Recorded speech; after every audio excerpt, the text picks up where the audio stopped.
Well, a very big welcome back to Montreal and to this very first Judo Grand-Prix that's been held in Montreal, Canada. And it's day 2. We're just about to start for the second 4 categories. We've already done 5 categories yesterday, and what a great day's judo we had. It was absolutely amazing, and of course ending with an all-Canadian final for the last match, which made it even better. So Canada off to a great start, and I have been lucky enough to have Anthony Corelli, who's sitting with me here. We had a great time yesterday, didn't we? It was truly amazing, and the insight that we were able to give, we hope that everybody enjoyed it. 4 categories to go today as well. But what we're going to do, Anthony, well, first of all, what kind of a day did you have yesterday? Enjoyed it? Yeah, to start off with the lighter weights, it's really spectacular. Kind of, they're faster, they're intense, they don't get tired. It sets the pace for the entire event. Tomorrow, obviously, everyone's expecting Teddy. But today's Saturday. This is the heart, right in the middle of the event, and they're also expecting a big day. I know that the organizers were very pleased with the attendance yesterday, not just the numbers, but how enthusiastic they were, how educated they were, and they were responding to action that's taking place on the mat, and it really made for an incredible environment. If you're in Montreal today and you weren't planning on coming to do some judo, come on down. It's an incredible experience. Whether you're a judo practitioner or enthusiast or not, come try something new. It's really worth a trip down. Or just martial arts and an event. As an event, it was a great atmosphere, wasn't it? And I think that that's what was so special. I mean, the city itself kind of lends itself. And, we love being here. The people are great. And the actual event here, the judo event, just got off to a great start. Lots of ippons, which is what our sport is all about. It's all about scoring ippons, different ways that we can do that, either by throwing our opponent flat on their backs or by 3 ways on the ground, arm locking or strangling for a submission and holding them down for 20 seconds. And we saw all of this yesterday. It was truly amazing. So we've got 4 categories today. It's the middleweights today. So we've got 2 in the men's, 2 in the ladies. And that means that we've got 73 kilograms and under 81 kilograms for men, which are always the biggest kind of categories that we have. And we tend to have one kind of extra fight with those middleweight categories. And then, of course, we've got the 63 kilograms for ladies and the under 70 kilograms for ladies. So, I mean, it's 4 categories today, and then, of course, we end with 5 tomorrow. But it should be an exciting day today. Yeah, if you look at the physical attributes that each category has, the lighter guys are known for their speed and their endurance, and the heavyweights are known for that brute power. And then the middleweights, they have a really nice combination of both. They're very fast, they're very strong, and it makes for some spectacular judo, a lot of ippons. We saw it was very diverse and well balanced yesterday with regards to throws and pins and submissions. It was nice, and the podium was quite diverse as well.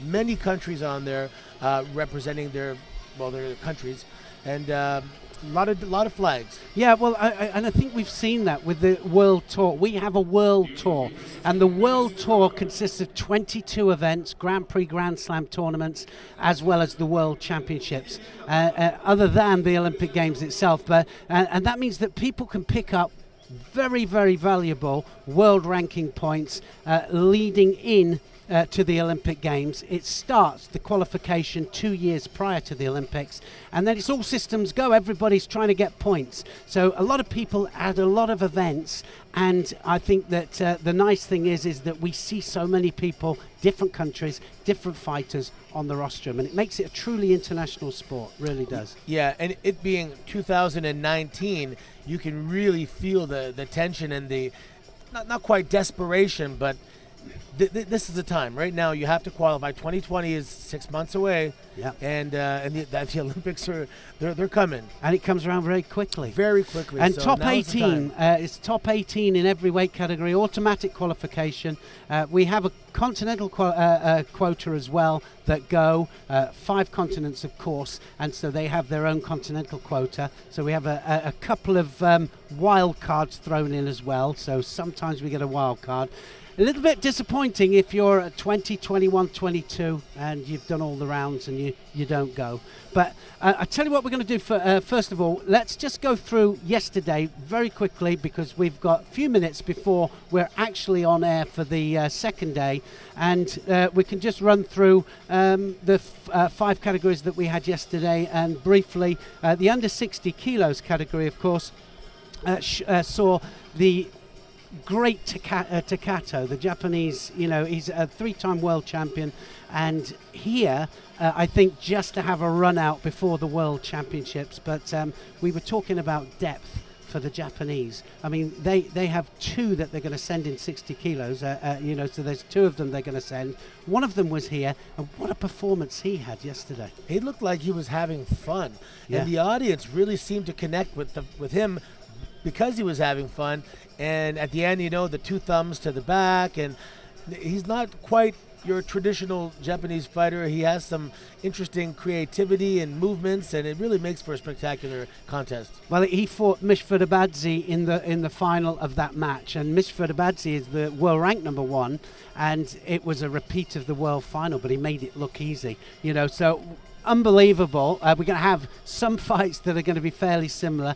We'll go into that because we've got Hashimoto to come in the under 73 kilos category, and he's got his own story, but we'll go into that in a minute. And you used a great expression yesterday. You went hashtag Japanese, you know what I mean? Hashtag depth, right, for the Japanese. And I thought, well, that's about it. They have so much depth in their men's and their women's teams, and it makes it truly remarkable. Yeah, I mean, the only other nation I can think of that had that type of depth before was the Soviet Union. Because they had all these different Belarus and Georgia and Latvia. I mean, the list goes on. So to make it out of there and represent the Soviet Union, you had to fight your way through a lot of depth. And it's the same with the Japanese team. They're so deep. To be the person that represents Japan, you've already had to go through a war. It's incredible, isn't it? It is absolutely. Let's go quickly through this because I want to go through the 4 categories that we've got today. The winner of the Gambold, of course, in the under 66 kilos category, the Mongolian, very experienced, very strong, and a great performance for him as well. I mean, against Van Gansbeek in the final, it was great, wasn't it? Went into golden score. Yeah, the golden score, and the audience was literally there at the edge of their seats. Every attack got a reaction, and he was just cool as a cucumber the entire time, and it was really nice to see him after the match relax and smile. You said to me, you said, well, it's the first time we've seen him crack a smile. Yeah, he's not a machine. He's not a machine. That's right. That's what it was. Under 48 kilos for the ladies, Koga,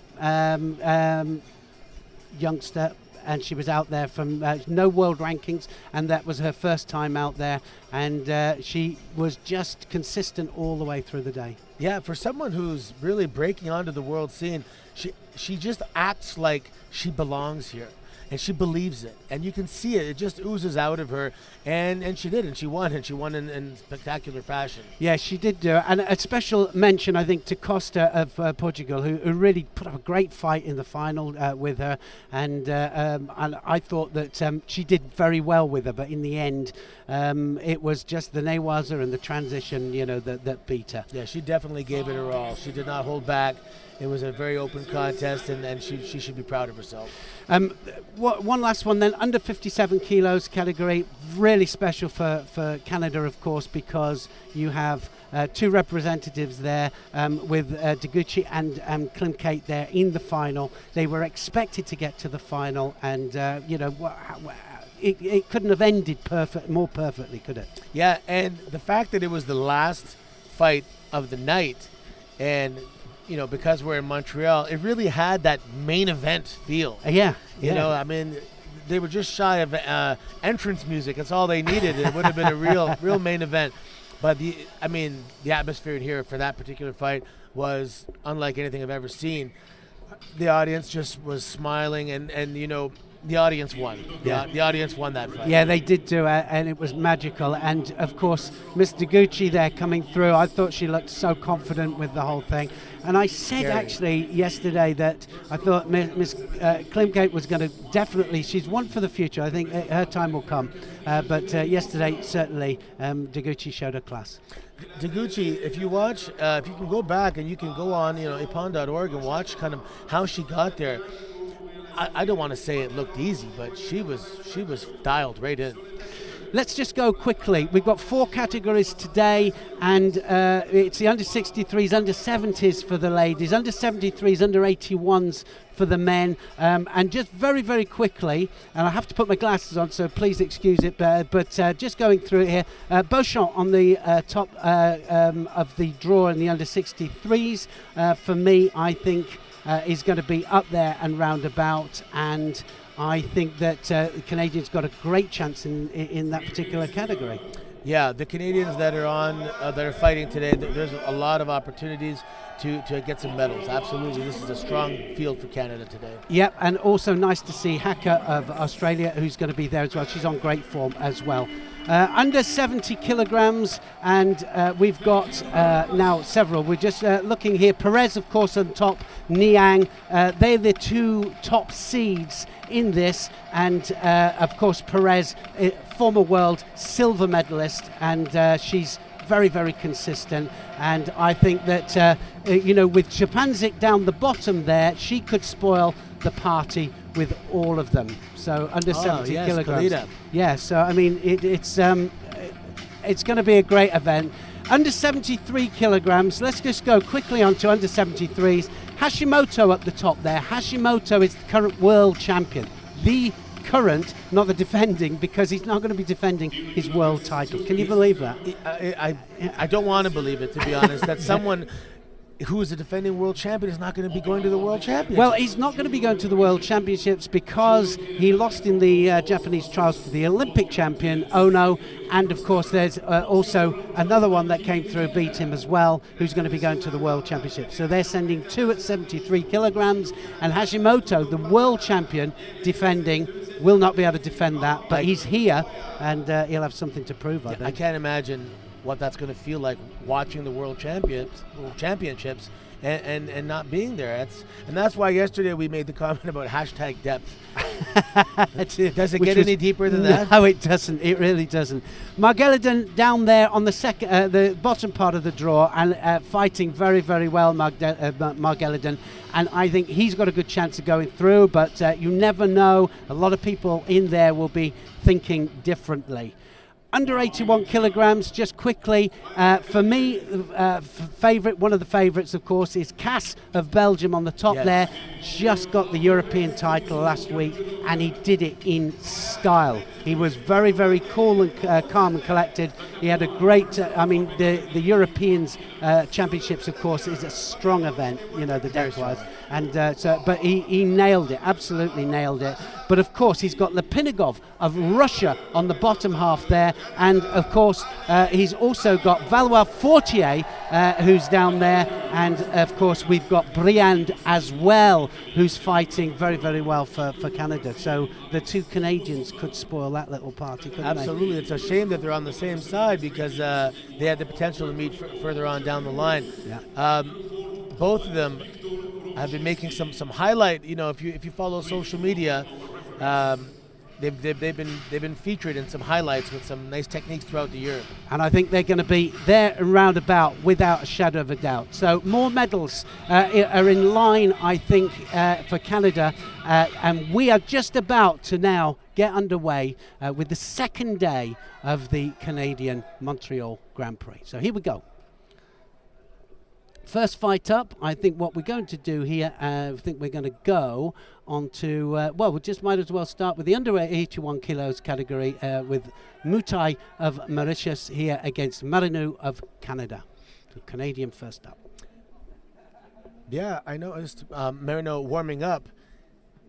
And I actually don't recognize him, so that makes me kind of very interested to see what he's going to do. That'll happen all the time. Tell us the advantage having an event like this on home ground. Yeah, I mean, the immediate advantage is you don't have to travel, because travel can take something out of you as well. Um, I'm not sure where he lives, but if he lives in Montreal, he slept in his own bed, and Yeah. he's on the same time. But I think also, the home nation can, if they've got 4 in every weight category, they can put 4 fighters in every weight category. Gives the chances for Marinu, of course. You said, well, don't recognise him. He's new on the scene, but here he is. He's going to have the possibility here of fighting some of the best fighters in the world. Yeah, so it's good for Canada to see how he's going to do internationally. Is he going to crack under pressure? Is he going to rise to the occasion? And it's also very good for him and his psyche and his confidence to lock up with these guys and say, I can perform at this level. I belong at this stage. Well, it's like a stepping stone, isn't it? Yeah, he looks good so far, pretty confident. Well, this is a right-to-right situation. Whoa. Somebody was about to be lifted up and put down. First fight, always one of the most difficult parts of the competition day, I always feel, because you're, first of all, stepping out there, and then you've got to not only get yourself in line with everything that's happening, but you've also got to warm into it all as well. Yeah, it was quite interesting today when people were warming up quite intensely, an hour before the competition. So these guys are ready to go. They're primed, they're revved up, and they're ready for maximum performance. 2 minutes remaining in the match, 81 kilograms.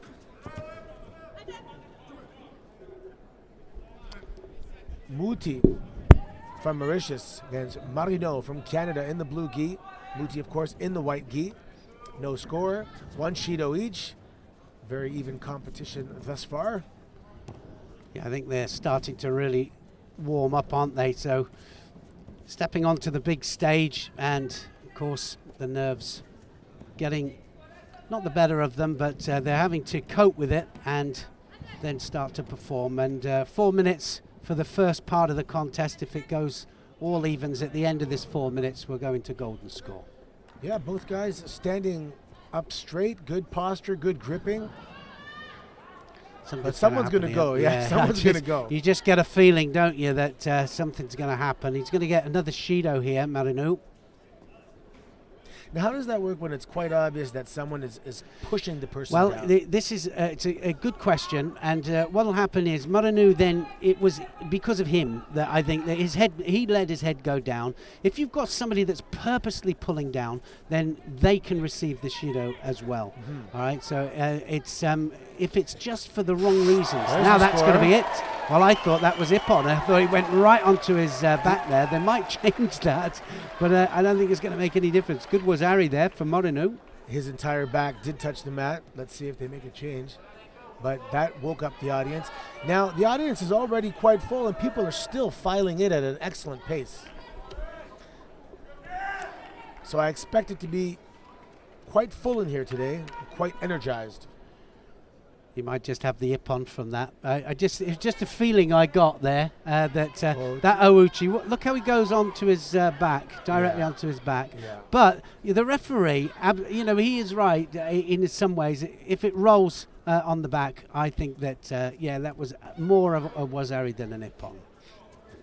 There are some scores that you can have, and you go, well, if he gives an Ippon, we'll accept it. Gives a Wazari, we'll accept it. Yeah. Oh, here we go. He's going for that Ouchi again with that body lock.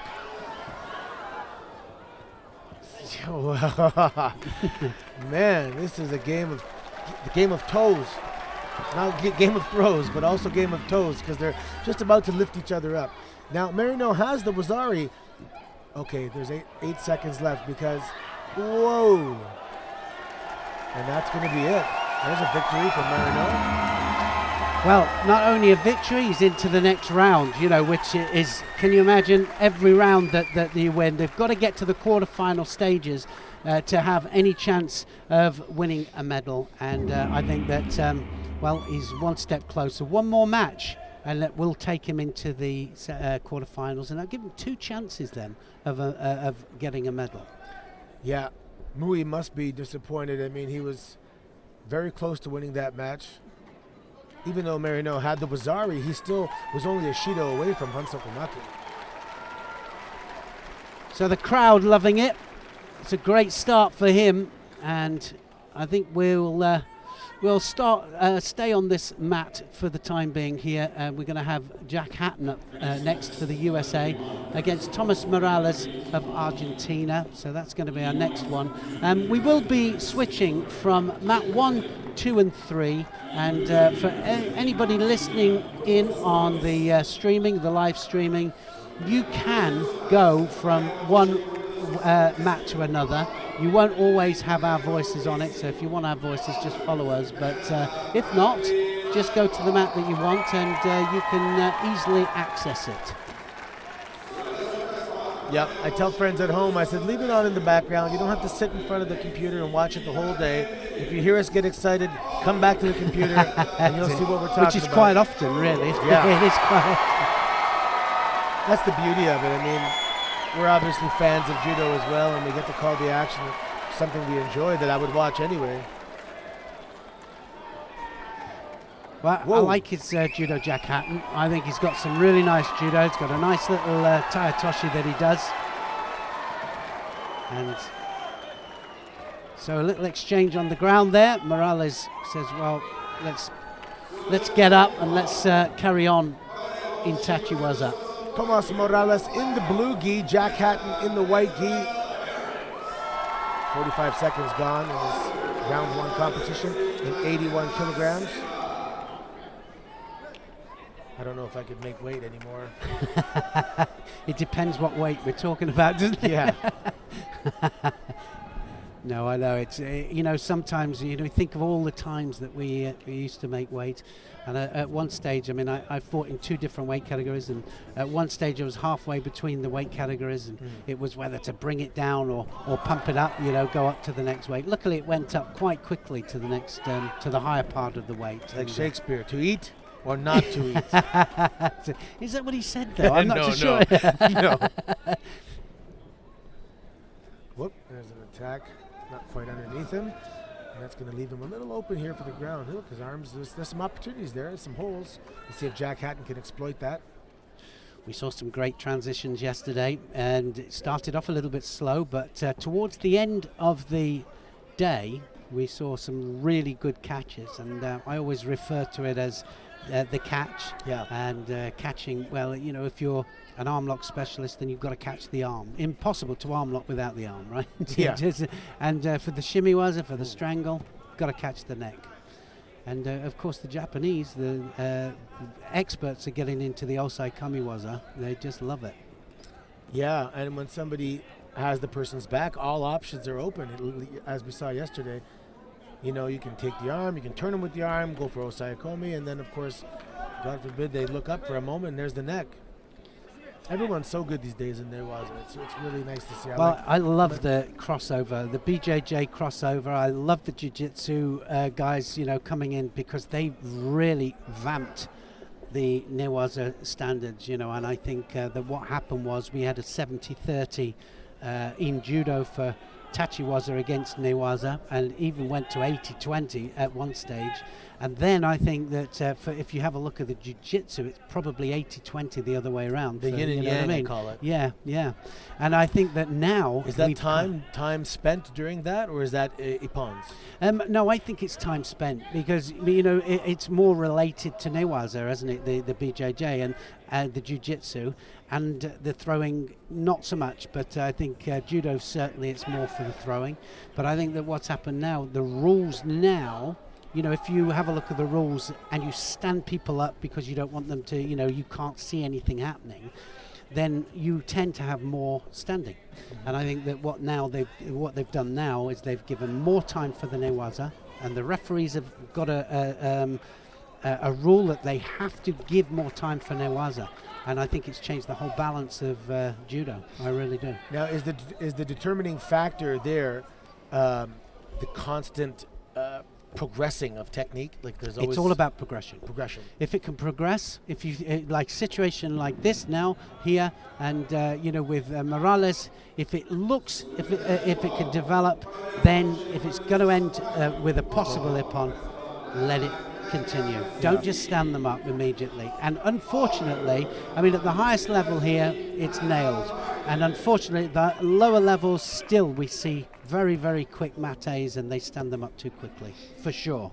Yeah, So, I mean, there's obvious signs if both guys want to stand up, they'll just kind of pause and look up, and that's very clear. Sometimes, though, I do see the referee saying mate, but I'm like, what? He almost had something there. yeah, well, this is the thing, and this is why a lot of the referees here now are going through different courses to see the progression and what the fighters are actually looking for, what they're digging for, and what they're trying to catch. And sometimes, you get in a Newaza situation, you cannot get it immediately. You have to dig in, and it's almost like in tachiwaza, in standing work.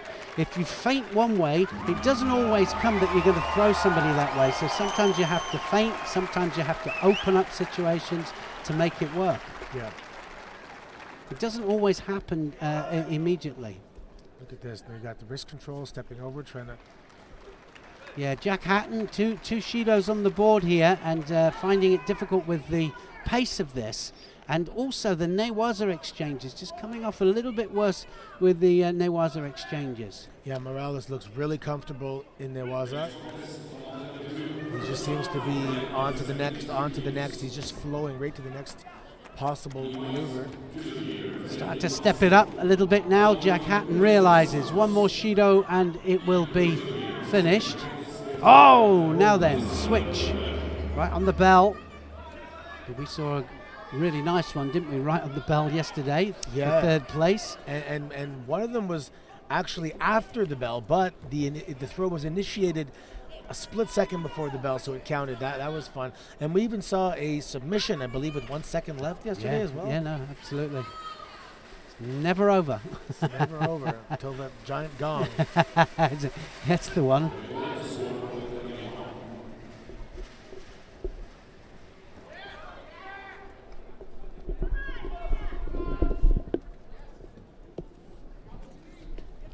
So now Hatton, again, just trying to pull that score, that important score, which is what he needs now. Any score on the board, of course, will win this, and it's going to be, I think, maybe a penalty up there for Morales. So now Hatton's starting to go to work. And for me, certainly in the second part of this contest, it looks like it's Hatton taking the initiative. Saying that, Morales goes in again.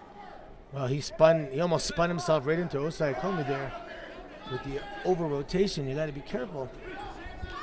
But these guys are definitely opening up now. This is, wow, that was nice. He had that Osotogari hooked and just had to hop around, but ooh, look at that. Interesting. That might just be it. That must be it. Yes, that's definitely it now. Wow, and that Hatton gets overhand it. grip as well. Wasn't that unusual? Like a surigoshi, suri otoshi, we'll call it. A bit of a mixture, but in the end, Jack Hatton, with his technique, and he's got lovely technique, manages to do it in golden score. 46 seconds into golden score, gets the wazari needed, and that will take him through. Sounds like a British name, eh, Jack Hatton? It does. Sounds like a crime novel. But Jack, you won't mind us saying that. We're only joking. Yeah. Well, Jack is on to the next round, I should say. He was in some jeopardy there, so it's interesting to see him pull that out. Yeah, it was. He was under pressure, and in the end, he managed to do it. Let's just drop down to mat number 3. We'll go to the under 63 kilos category. Nadia Brininsky of Germany against Hannah Martin of the US of A. And Hannah Martin just at the moment trying to tie up that arm, just trying to keep the arm in, should I say, and prevent the arm lock. Yeah, the look on her face there indicated she was in a little trouble. She was able to avoid that. Well, one score on the board already. Brzezinski here with a wazari on the board. 2 Shidos apiece, so they've got to attack. Yeah, 18 seconds left. Brzezinski is up by Wazari. So it's really Hannah Martin that has to push the pace here and score. 9 seconds. Let's see if she can do this. Nice grip, good posture. She has to go now. And that's it. Wow, right to the end. That's disappointing. Yeah, Anna Martin will be disappointed with that. Brzezinski will go through then as a result of the Wazari.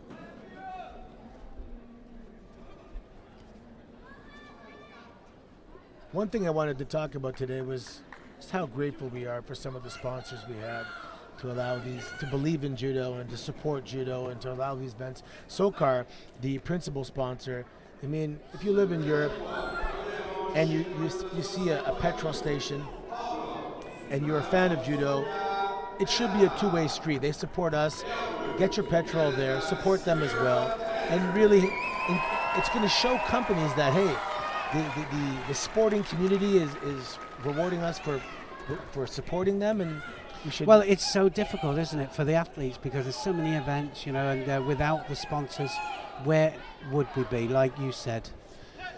So this next matchup, I wanted to stay on here. Sierra Tanner of Canada, and we know Dad, don't we? And I remember when she was born. And up against Sofia Bellatar of Mauritius. Yeah, Mauritius seems to have a full contingent here this week. Yeah, they do, and they'll be chasing points. They'll be chasing it, and of course, the nice thing about having an event over this side of the pond, you could say, is that, of course, it gives a lot more opportunities for certain countries to make it. You know, if they've got to get over to Europe all the time, it's a long way over and very expensive as well. Yeah, it's interesting because, I mean, North America's 3 countries, Mexico, United States, and Canada. And Europe, there's so many countries. So an event here, the majority of people have to travel here. When you're in Europe, a lot of the people are, already next there. door. Yeah, sure. So the United States, they have no excuse. They got to come. We're here. And actually, there's a lot of American fighters, so it's great to see them here. Yeah, no, absolutely. Sierra Tanner, still very young and growing and getting better each and every year. Certainly the first time that she would have been in an event of this level, and the possibility of getting to the later rounds, and of course some of the big fighters in the category. It's so fun to watch them just grow and develop into not only young adults but judoka as well. So one Shido up there. Sierra Tanner now. Well, that definitely ignited something in her. Here she comes.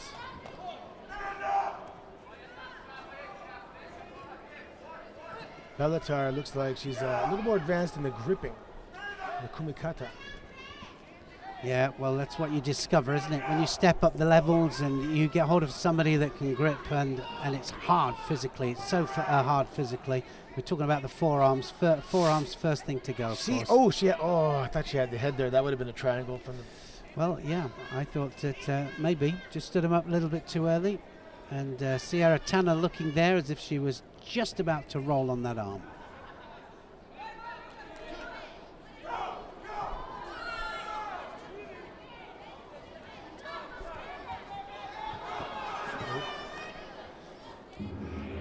Cover up now. That attack didn't go well. Okay, she did, and they stand back up. Still any score on that board will help towards the win. We're past the halfway point. Sierra Tanner in the blue gi, Sofia Bellatar in the white gi from Mauritius. If you're just tuning in, this is day 2 of the first ever Montreal Grand Prix. This is stacked and there's a throw. That looks like that's going to score, I believe. Well, I think the arm was out. That's why she didn't score it. It was just out. The elbow? Yeah, just the elbow was just out. And so it's got to be on the torso. I think this is going to be it, though. I think she's going to find herself in trouble here on the ground.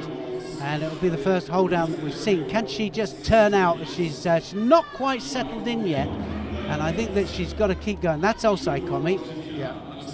She has that arm very tight. So Bellatar manages to hold for the Ippon, and Sierra Tanner, her first experience though at this level, and she will have Well, I'm not sure about enjoyed it. I always think, well, is it a good experience or a bad experience? But I think the experience of walking out here and just being part of this event will be a good experience for her. Yeah, she didn't win that particular competition, but I think she can walk away and say to herself, I can win this. I can, if I fought her again, I could possibly win this. And that's important to have that realization.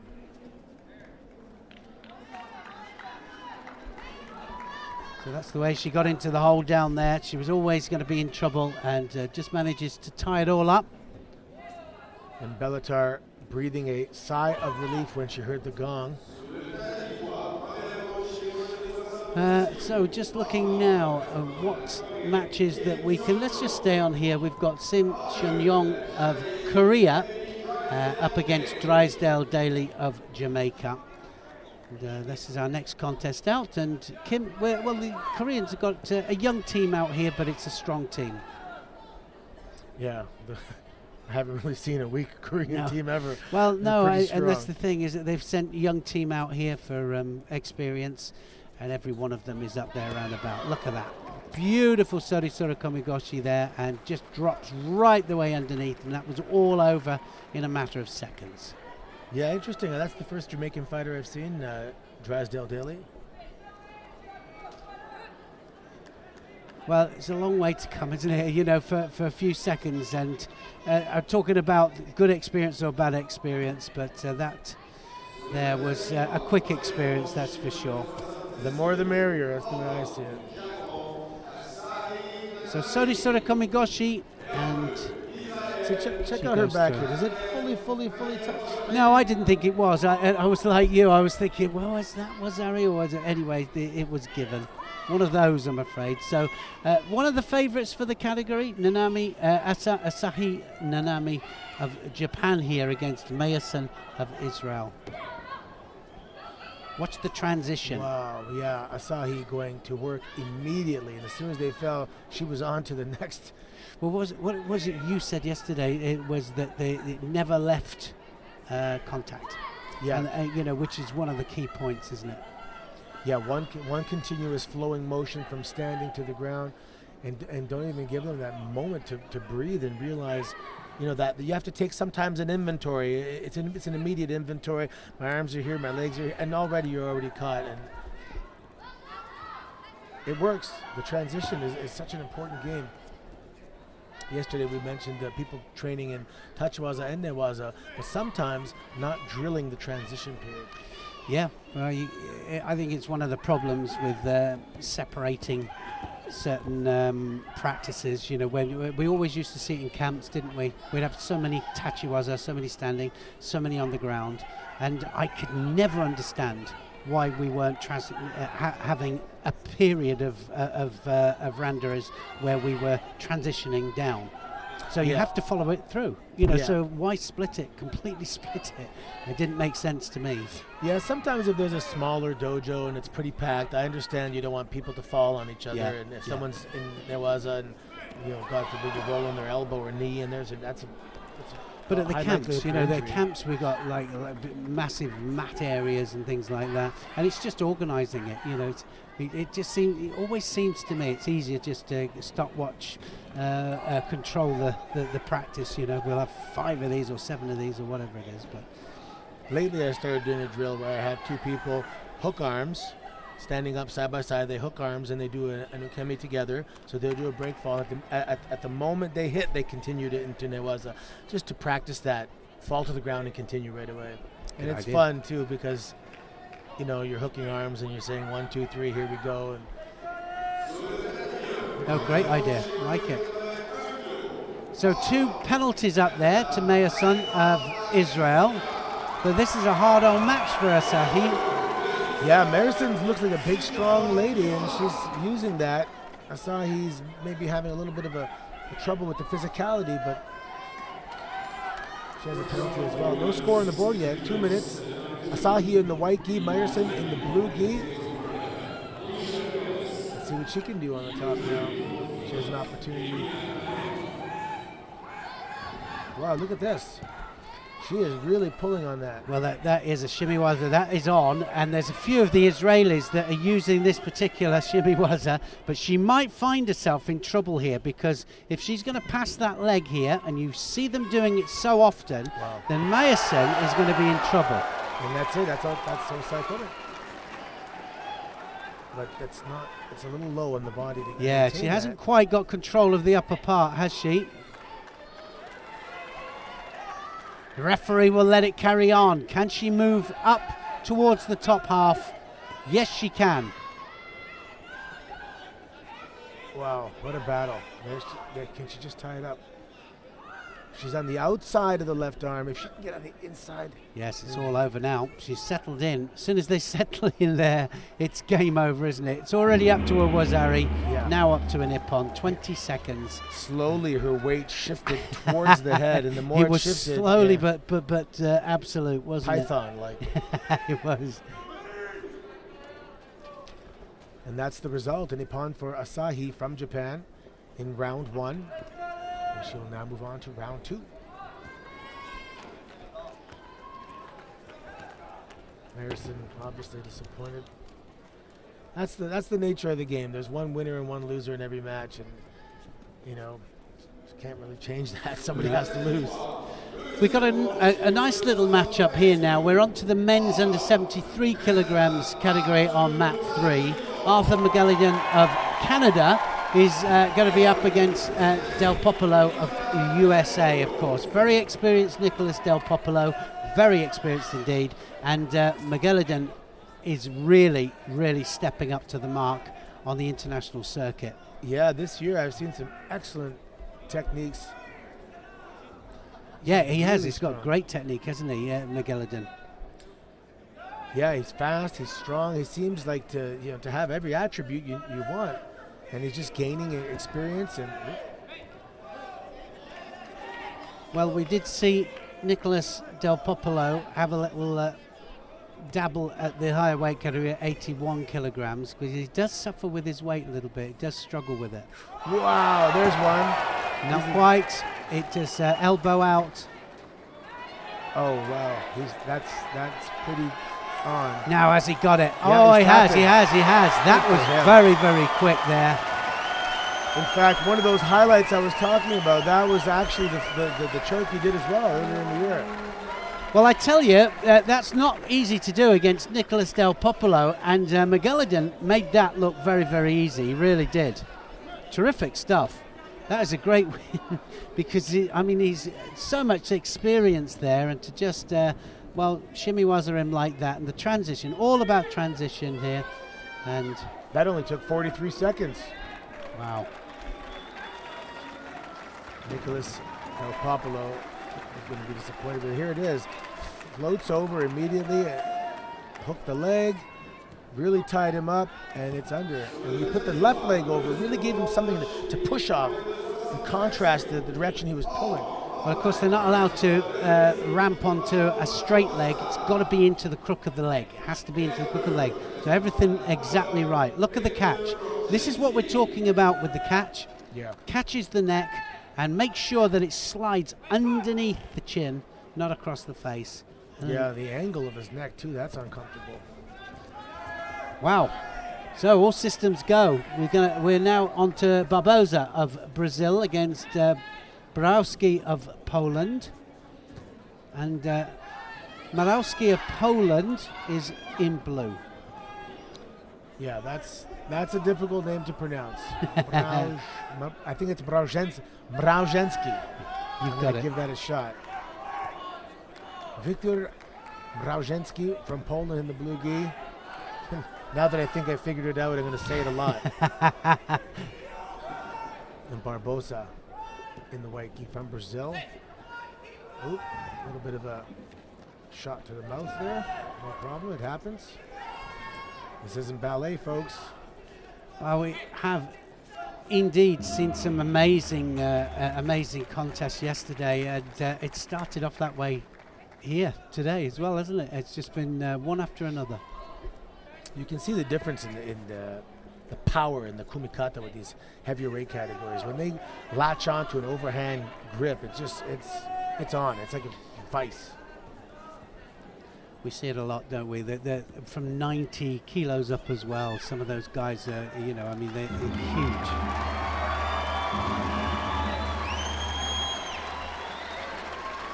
And these aren't, you know, average people with regards to their ability to pull. Pulling and pushing is huge in judo, so they train pulling and pushing. So, you know, there's that special bench press they have where you put your face in it and you're able to pull. And some of these judo athletes are pulling tremendous amounts of weight. We were watching the Japanese fighters yesterday, and not one of them was breathing heavy, and a lot of it down to the amount of judo that they're actually doing. No substitute for the actual sport itself. Of course, the weights are important, but and they need it to get strong. But their recovery time is so strong that they're almost recovering as they're fighting and breaking even. They do so many bouts, don't they? So many randaras. I mean, they'll do 10, 15, 20 randaras in a day.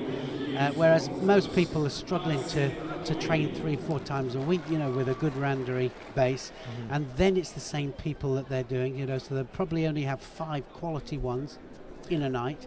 It's difficult, and it's a totally different thing. If you've got lots of sparring partners there, you've got to have a much better chance. You're going to get fit for what? And it's fit for judo. Yeah, when somebody's trying to break that plane with regards to somebody that wants to do this full time and somebody that wants to be, you know, a national team member, and they have to work. Yeah. And if you work a full-time job, it does cut into your training time. But when someone has broken that plateau and or that plane and is a full-time national athlete, it's like the good athletes are just going to get better because they can focus even more. It's definitely a challenge. The rich get richer. Yeah, it's true. Oh, no, it is. It's you're exactly right. Rich get richer. Love that one. Well, Barbosa, he can throw Barbosa. We've seen him on the circuit, and once he gets 2 hands on, there's it's one. All systems go. Yeah, those are fast hips. He just had to rotate. I mean, not much more, but catch that pocket. Yeah, very strong. You can see. Okay, I'm gonna try it again. Mrozinski is very strong, as is Barbosa. You can see it.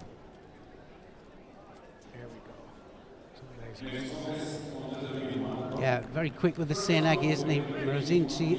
Mrozinski. Very strong with the drop shoulder throws. There he goes again. It's interesting because one throw had too much hip, one throw did not have enough hip. If he can get it just right, he definitely has the ability to throw here. If he can get out of this Osai Komi. No, it's on. And Barbosa has got him, and that's all over because he's not going to go anywhere from there. And you can see that, the weight distribution there from Barbosa, and it just tells you everything. Barbosa is going to go through. Wow, he must be quite strong, and it was to prevent him from even attempting to get out. He didn't move, did he? Yeah, we talked about that yesterday as well. I don't get that. I would throw an absolute fit to get out of there. Yeah. Like I'm panicking. Yeah, but I would panic. Nothing worse. Our sensei, Uemura Goki-san, would smother us with his stomach and trying to evoke that, we call it panic. Hysterical strength. Is that what they call it? Wow. So I thought the actual benefit was learning how to get out of hold downs, but the benefit was actually being able to quickly tap into that hysterical strength. You know, you hear stories about old ladies lifting cars off their grandkids. Yeah. And you do, don't you? Panic. It is a panic, isn't it? Yeah. So I'm not strong. I was just good at panicking. Well, that was the hold down. And that's what we're talking about there. Where's the hysterical strength? Yeah, no panic there. Well, next one up is Viktor Svortov, who is a former world silver medalist, world medalist, and he's up against Constantin Gabloon of Canada. And Gabloon of Canada is in blue. Yeah, I've seen Gabloon at some local and national tournaments, but it's nice to see him on this international stage. That's a tough draw. It is. Svortov struggled, I think, for 2-3 years with his form, and I've seen him absolutely incredible. Oh, now. Whoa! Oh, now then. And look at that, right into net was a beautiful You give the first score. Is it going to be the first score or the second? Svortov is saying that he scored with the Ashiwaza first, and the other one came second. Yeah, that's close. And I thought he did too. Yeah, it did. It looked lovely from Gabon. So Watch this. There. Kosoto. No, I think that's Gabon's score. Well, if they can't decide, then they won't give a score for it first of all. There's the Ashiwaza there from Svortov. So he caught his balance after the initial attack and then went for the throw. That's what Yep, they gave it to Gabon. Well, that was an interesting one, wasn't it? It's split seconds, ladies and gentlemen. And there's a second Tomonaga attempt. Split fractions of seconds. Yes, absolutely, it was.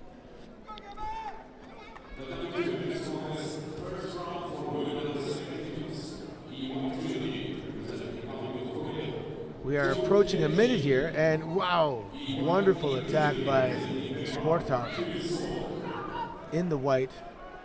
Gabon, he's really turning it on now. Oh, man. Wow, these two are really opening up. It's great to see, actually. Both of them going for the big score. And we got 3 minutes left, so they're going to have to maintain this pace. What a performance from Gabon. Wow, excellent agility to maintain his footing. The audience is into this one. They realize that this has the potential, if this continues, to be an upset, I'd say. And this is one of those things, if you're the coach of Gabon and you're watching this, you're feeling pretty good about it right now. Well, it's a great performance, and he's got nothing to lose, has he? You know, exactly. It's coming out here. He's got everything to gain, nothing to lose. Just might as well throw caution to the wind, have a go. Yeah, go for it. If you're going to go out on your shield, right? Whoa! Yes. Whoa! Oh, man. Osoto to Osoto. And he's very good at it as well, Svortov, but he was almost going himself. Oh, that's going to be a Wazari back. Yeah, and immediately into Osai Kome. Look at that. How is Gabon going to get out with his arm is attached to his body? It's very difficult. Oh, gosh. What? Oh, my God. Oh, he did it. Wow, he's out. No, that was just before, I think. Oh, man. Well, I think that just before, I thought that he was out on 9 seconds. So they're going to have a little listen to this. They will check this out. Are they going to look again? Yes, no, they have. They've done it. It was on 9 seconds. He did a backflip off of his forehead. Wow, bit of drama in the and second here they go. day. Awesome.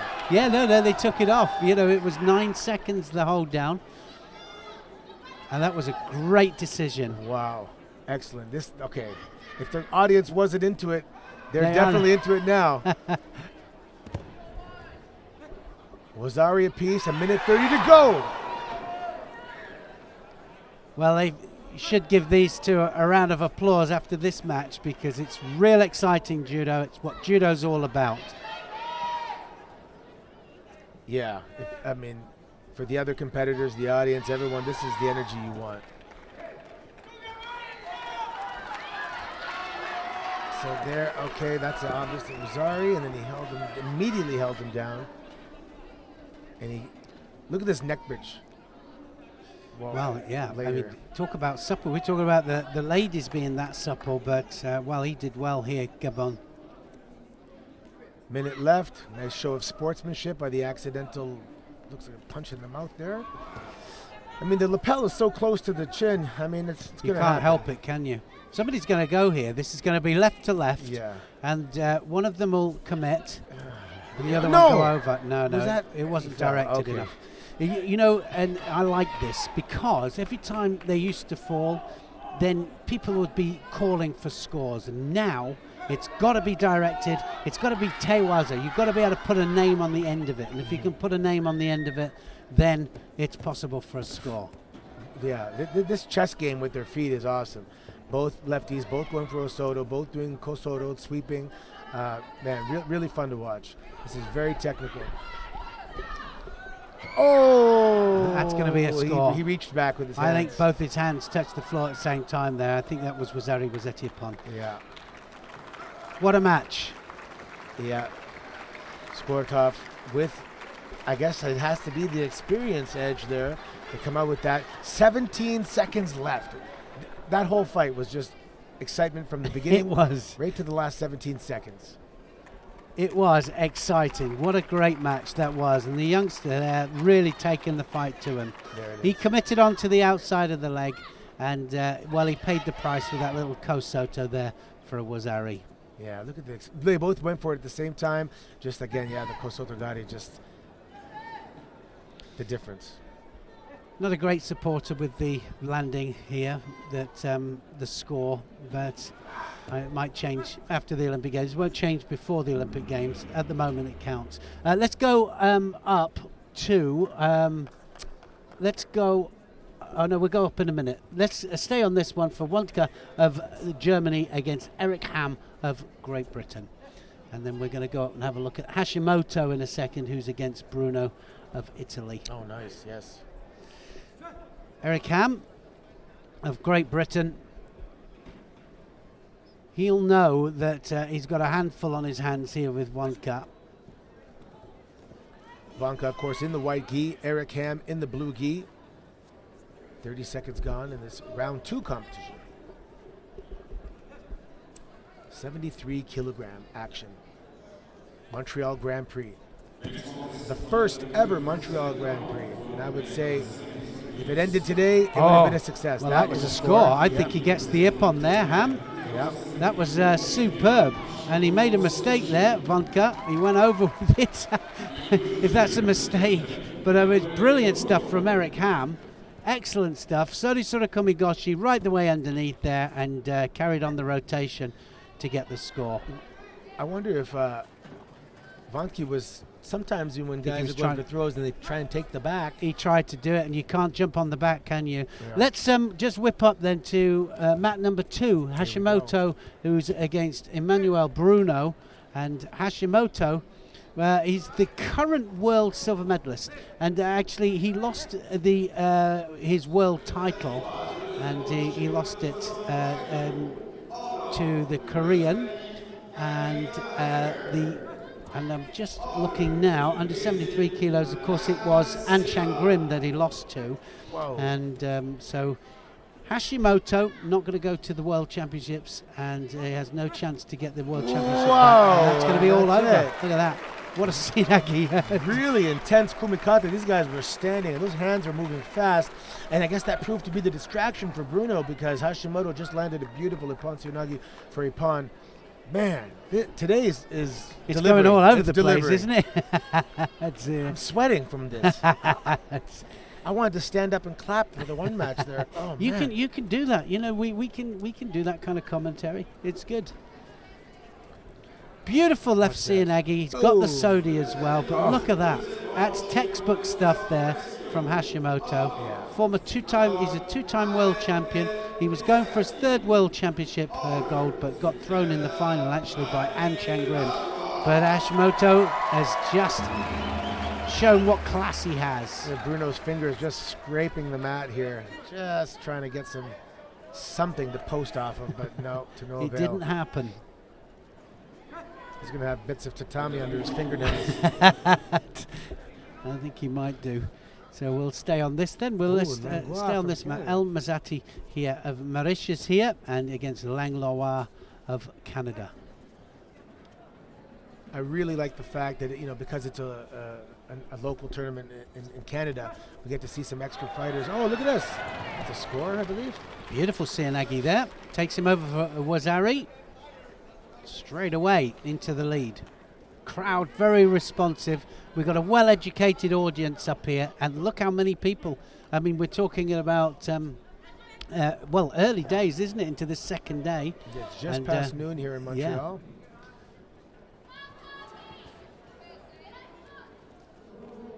Excellent for Canada. This particular part of Canada is they do a lot of judo here as well. The province of Quebec, they love judo. But isn't this where you got your national centre here? You got the national club, the old national club here.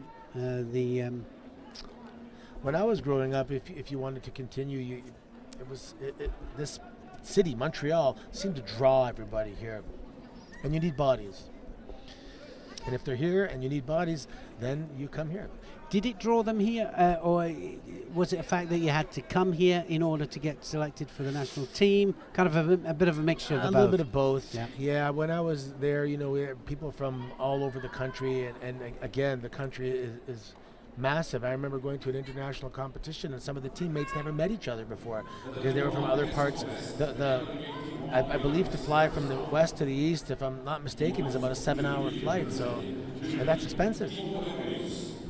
It's more expensive to fly in other parts of Canada than it is to fly to Europe because of the economies of scale. Yeah, well, I know.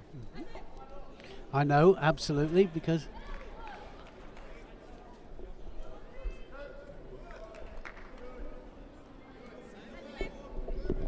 Bradley Lengua up by Wazari. We are approaching the 2-minute mark against El Maziati from Mauritius.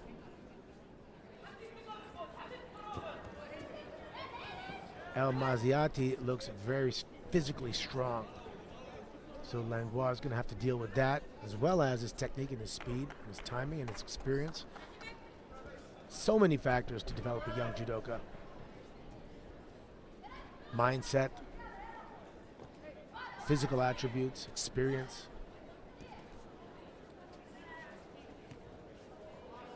Here they seem to be playing a little game along the border, seeing if somebody's going to step out of bounds. Classic lefty versus righty here. Of course, fighting for that pulling arm. Langlois has it now. Let's see if he can use it. Oh, man. Tried for the drop down Sionagi, but a little too much hip, and Langlois was able to sprawl out of the way. 1 minute, 30 seconds left. Let's see if Langlois can maintain this lead.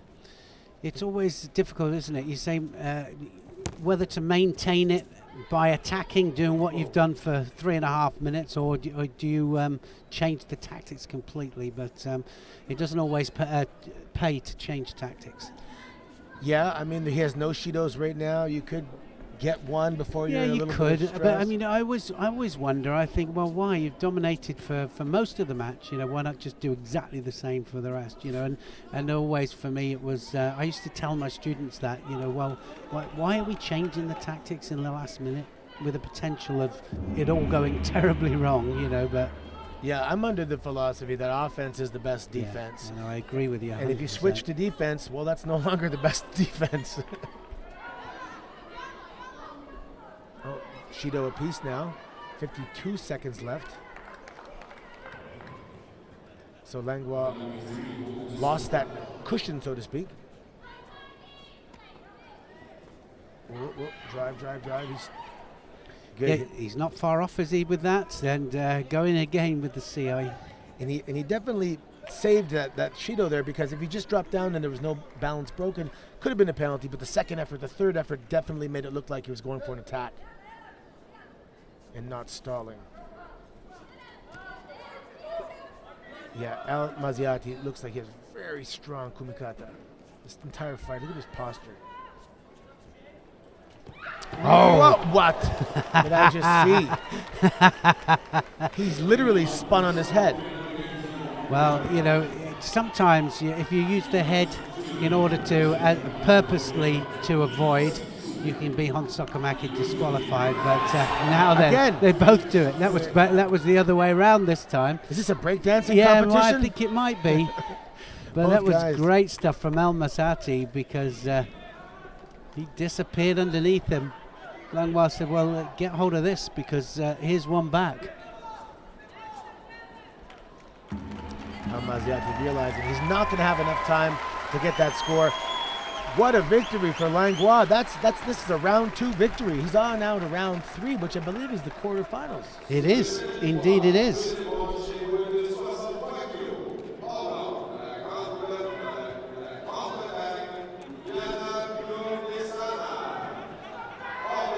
That head spin, I know it's not a score, but that should be a highlight in itself.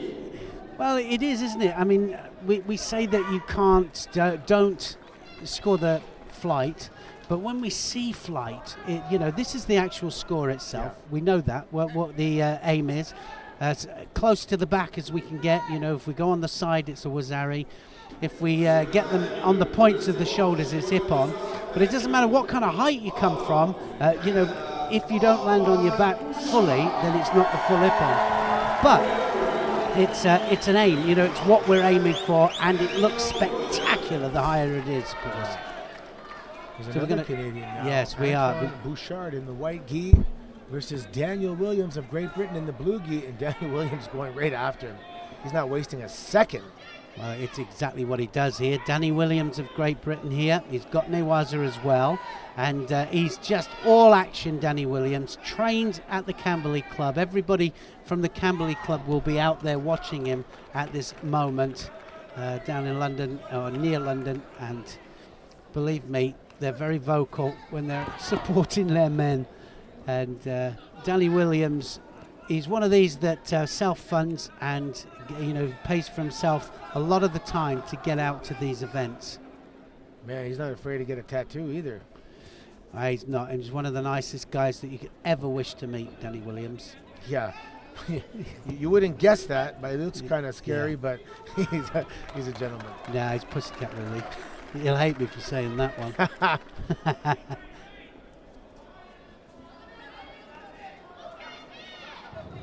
Yeah, I like his approach.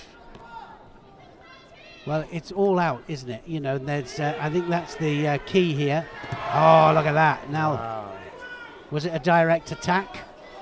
Wasn't quite on his side there, was it, for Bouchard? Yeah, maybe just a hip, but I think his upper body remained off.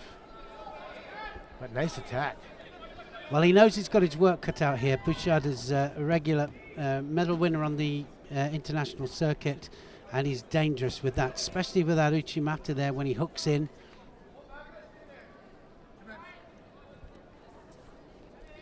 Yeah, I've seen Bouchard quite a bit on the international circuit. Yeah, and getting better and better as well. He does make mistakes, but Danny Williams, he's out here and he's travelled a long way here to get to this event, and he's going all out for it.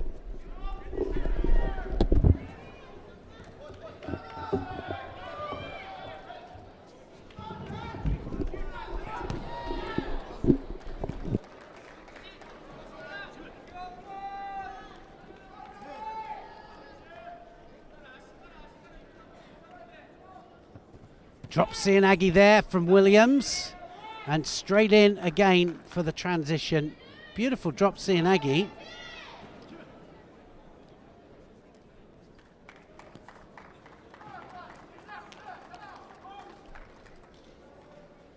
Williams to avoid that. And these guys look like they're just about to really open it up now.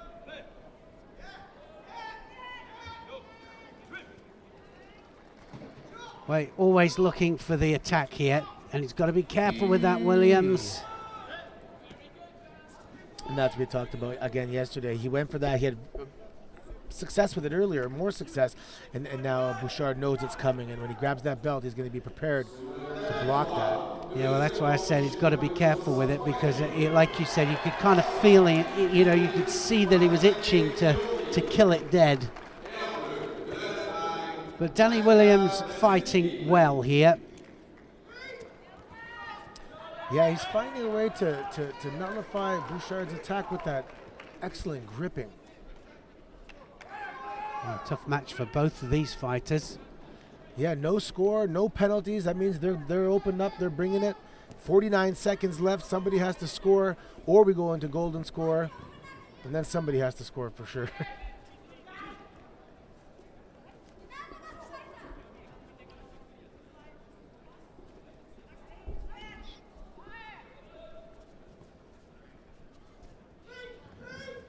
So one score on the board will do it. Uchimata. Oh, that was close. I think he was saved by again a big toe. Yeah, something like that. just about avoided that, but it's still all systems go here for Danny Williams and Bouchard. Anyone's contest. 24 seconds left. This is a round 2 contest. Winner of this, of course, will be in the quarterfinals and have an opportunity to get a medal. 20 seconds left.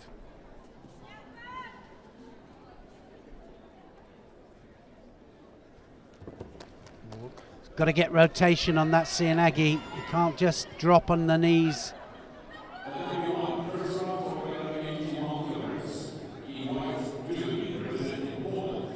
6 seconds, 4 seconds. Here we go. This is going to go into golden score.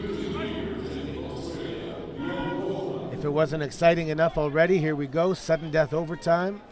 For those that don't know what golden score means, Antoine Bouchard in the white gi, Daniel Williams in the blue gi. Sudden death. And now Williams again. No, it was no.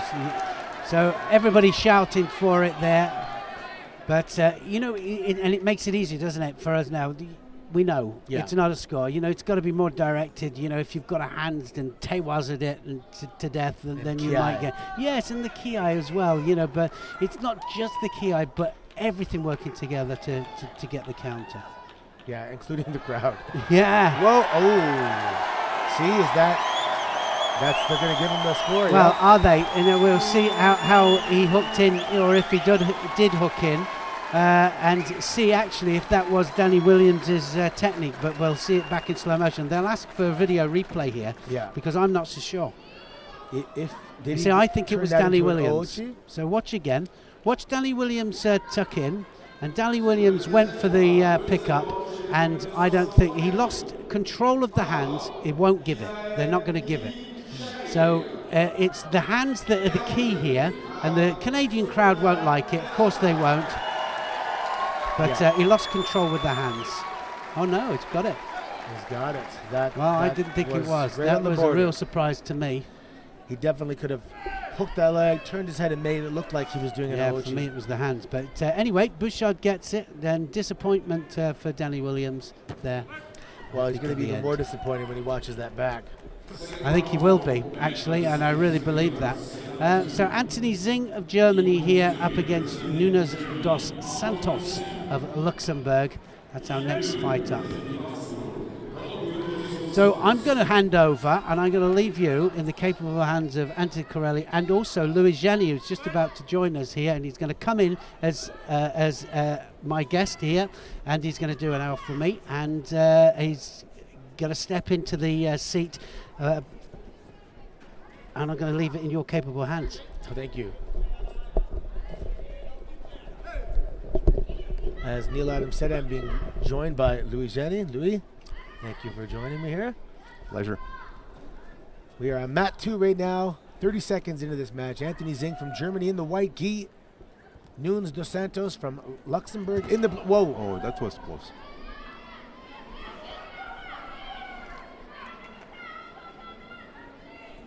So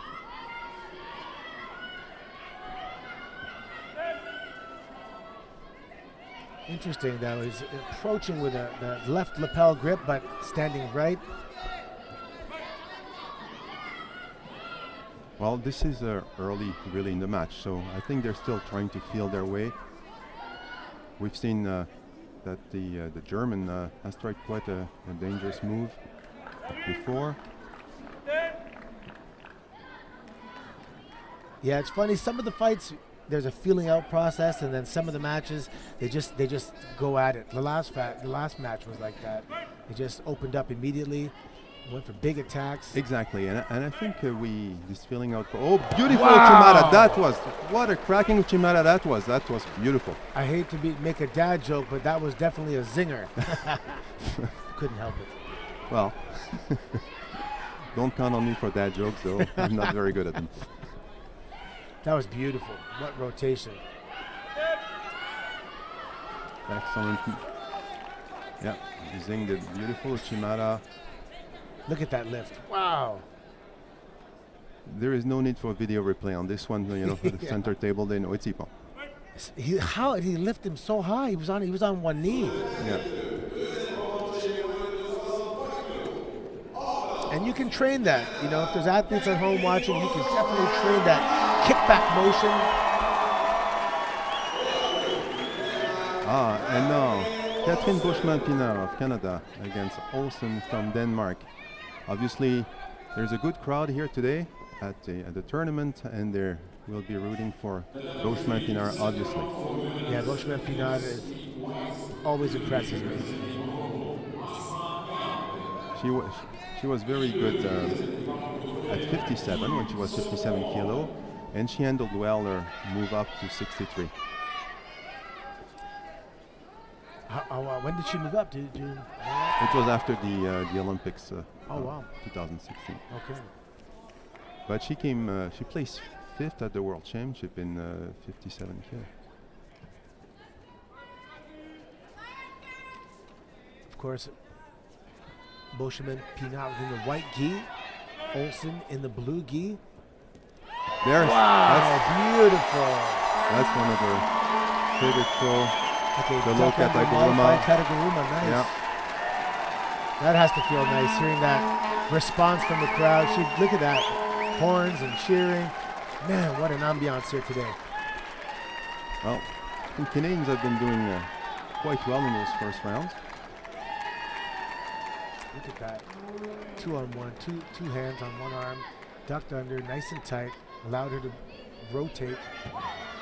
And then right there, and with the leg too, beautiful. Yeah. Kataguruma, and also she likes also Seoinage also. And she's very strong on the ground. That's another aspect of her judo. She's also quite strong on the ground. And when you're strong on the ground, it really allows you to do those drop-down techniques with confidence, because if it's not successful, you're on the ground. And now we have Shemesh of Israel against Herman from Germany. The German in blue.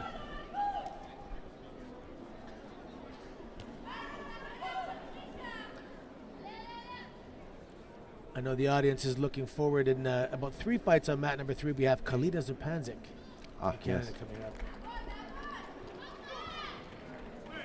Right now, this is a round 2 competition, 63 kilos, day 2 of the Montreal Grand-Prix, the first ever. So good attack by the German there with Uchimata. This entire event is quite historic, of course, being the first Grand Prix in Canada. Excellent Canadian representation here. Yes, it's actually, people said it's a most important international judo event in Montreal since the 1976 Olympics. Wow. And there we go for Wazari from Herman. Will she be able to secure the osteotomy? Yes. So I'm going to do some math here. 76 Olympics, you were 18. No. That's right. Thank you for telling my age in public like this.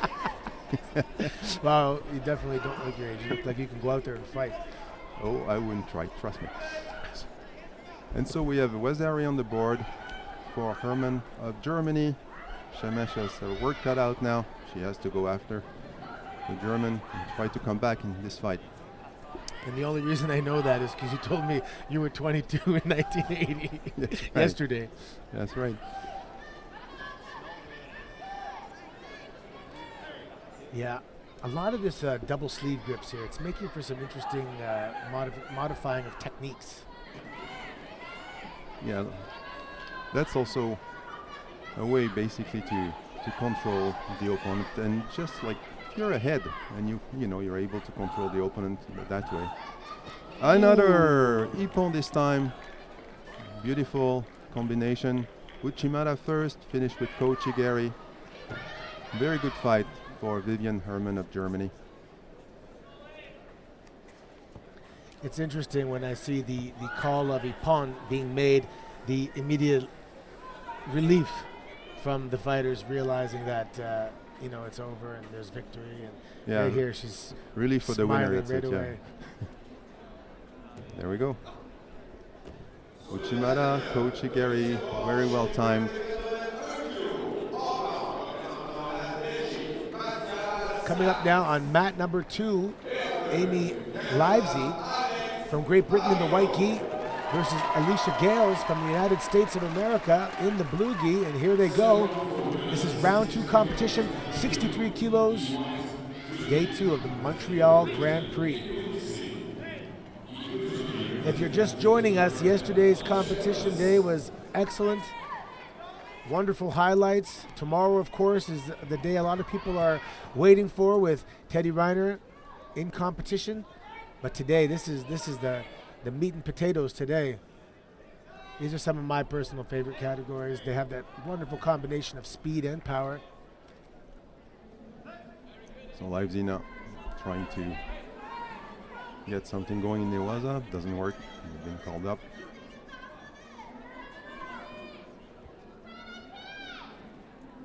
Yeah, I'm finding that people that are having success are ones that are really capitalizing on the transition from Tachiwaza to Newaza. That seamless flow into Newaza, they're doing really well. That's extremely important. We saw Deguchi yesterday, how flawless she is in those transitions from Tachiwaza to Newaza. She looked like a machine yesterday. Yes, she did. Her demeanor, her everything. Potential hyperextension, I believe. Sometimes with those hard flailing grips, it happens. I don't know if something popped or she looks like she's really... I think it happened on the Kumikaza sequence. She pulled her arm out and maybe might have pop? I think she'll be able to continue. With the adrenaline she has pumping through her veins right now, but when she cools down in about several minutes after this competition, we'll see how she's doing then. So far, Livesey have been a little bit more aggressive, but both of them get the penalty. So it's for them now to open this fight up, get in some better attempt at throwing. And I think, yes, air. I don't know if she heard me there, but... Well, Alicia looked like she's favoring that arm, and as soon as that arm potential injury happened, she just wasn't the same mentally. Her mindset changed. So Amy Livesey with a beautiful Ochigari. And she's off to round number 3. Let's see. Yeah, just when they went back into the Kumikata, direct attack Ochigari, very well timed. Oh, there it is. On top. Oh, she seemed to push the arm across. That's probably what happened earlier when she hyperextended her arm a little bit. Yeah, very tough Kumikata. Oh, another Canadian fighter, Camelia Pitsilis, yes. She's currently our number 2 in Canada. Wow, she's quite a stature, very tall, very strong. Oh. Right now, the Brazilian is very tall.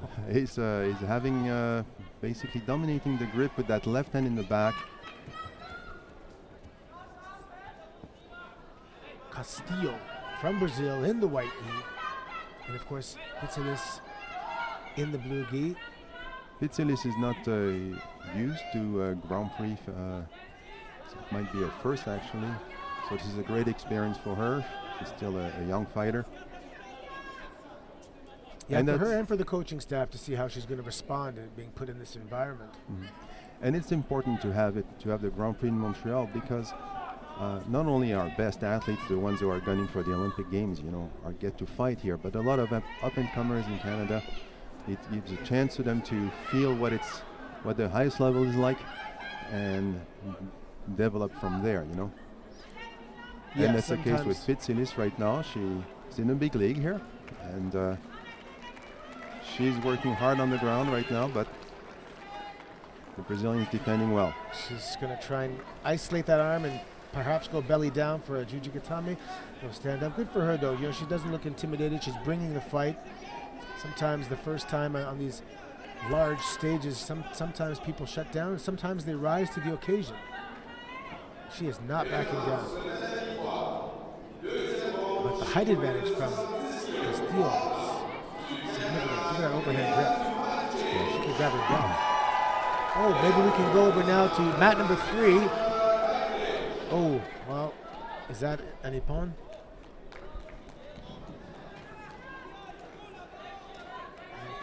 It's a Wazari.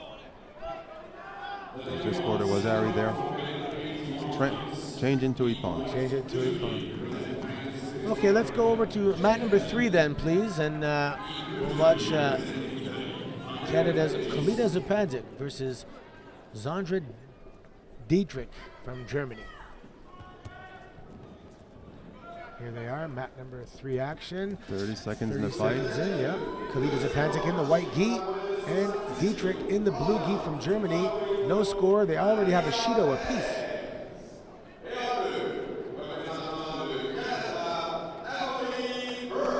So we have the fighters are in opposite grip. Obviously, Zupanzik is a lefty. She likes to bring her left arm high in the back of the opponent. The Germans fighting right side.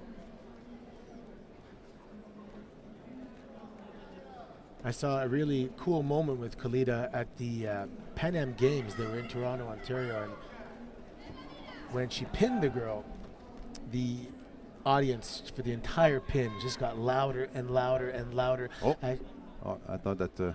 Oops. I thought that she was going to go for Sankaku. That's her specialty on the ground.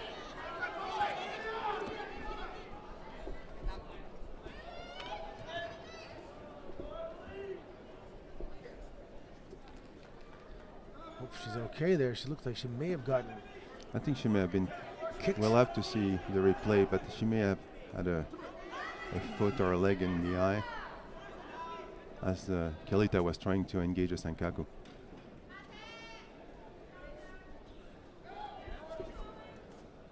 And hopefully she's able to get back into the fight. There. So the game for Kalita is really to get that dominant left arm high up on the collar or back of her opponent.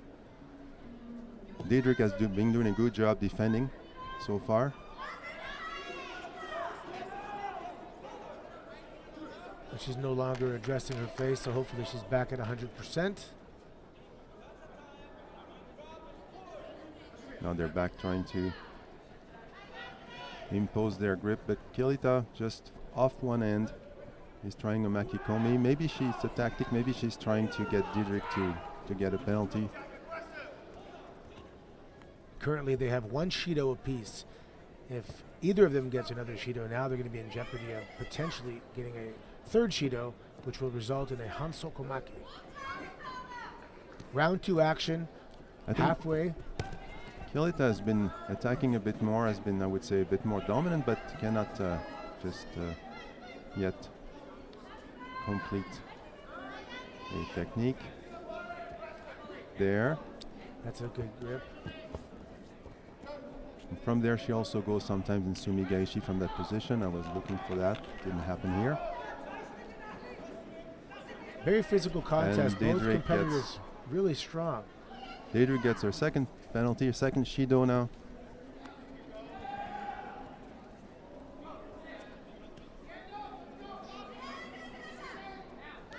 Trying to isolate the arm. Zupanzik, of course, is quite strong in Newaza. She's defending well here. Yep, she covered up quite well. Was able to identify what Dietrich was going to do. And so with 1:20 now on the clock. Ooh. A bit too far, the attempt here. But she's still showing that more aggressivity than Dietrich, who runs the risk, if she's not more active, to lose that fight on penalties. Yeah, Dietrich's back is definitely against the wall. She has to stay active. If the referee interprets her being passive or any other penalty, that's it. Both coaches, were giving their advice during the break. Another attack by Zupanzik. I find sometimes when people do that Sode Makikomi, it's below the elbow. It's kind of hard to get that rotation. But that particular attack, if it was above the elbow, she could have potentially finished that. You're right. And Makikomi in this situation where we have opposite grips, causes a problem too. Like if you're same side grip, yeah. Makikomi is easier to do than when you have somebody in opposite stance. Yeah, that makes total sense because the arm is already farther away. There's Khalida. Now she may have her chance there. But not much time left, and can she break this arm out? He's controlling the leg. Or go for an Osaekomi. She has to get the leg out now. And she has the upper body tied up. Yes, and with 10 seconds, she's got the leg out. What a beautiful work. Beautiful Newaza work by Kilita Supansik of Canada. Protecting her legs so they don't get tangled up. Now, Dietrich, I don't understand this technique of not attempting to get out here. She's encouraging the crowd, I say. Interesting. She just accepted that. Kalita Zepanzik, winner by opponent in round 2. She's now off, I believe, to the quarterfinals. Well,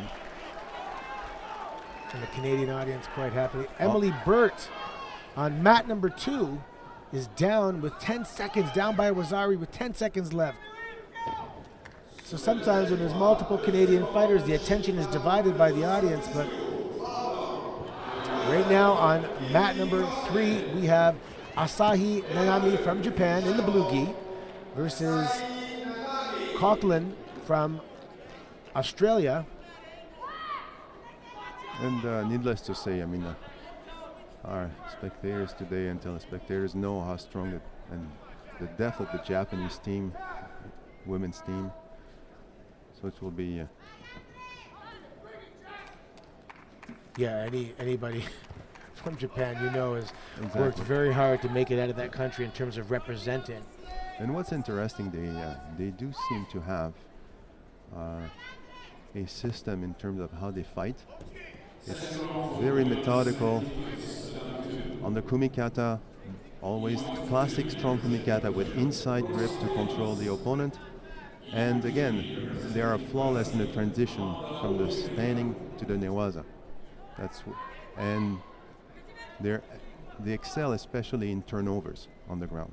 Turnovers into osaekomi. Osaekomi, yeah.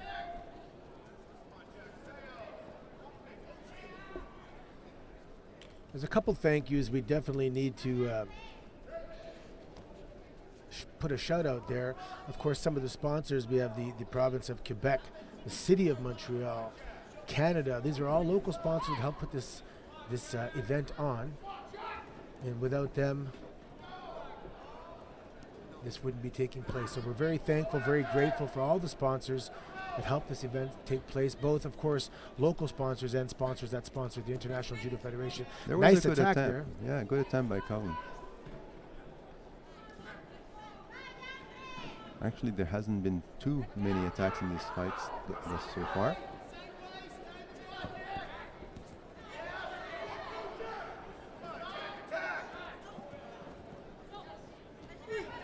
So we have a very even fight. Yeah, they haven't quite opened up. Even with that Shido apiece, they're still kind of hesitating a little bit, feeling each other out. If they do get to a point where they open up, this is going to be spectacular. Control of the sleeves there. Oh, that was a good entry into a Sode or Seoinage. Yeah, it makes you wonder. I mean, she has to ask herself, what else can she do? That was a solid attempt. And Asahi takes her second Shido. Oh, wow, now her back is against the wall. She has to open up. Let's see what happens here.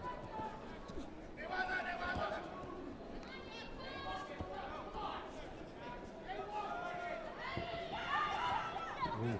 Yes, I think Asahi senses the danger now in this fight. And I think she's opening up the rhythm of the fight for her.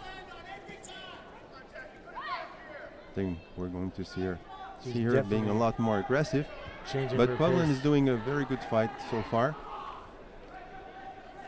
And we've seen that she can she can do Seoinages or Sodes. And so there's always a danger when you have to go back and try to move forward on an opponent. they can wait for you with the seoinage. Yeah. So you have to balance the aggressivity, you know, with the minimizing the danger of being overly aggressive. And that's important. I see that, especially when there's not a lot of time Another left seoinage attack by Kovlin. And now no action on the ground, so they stand up. Yeah, to move forward while maintaining to move any direction while maintaining your balance is very important.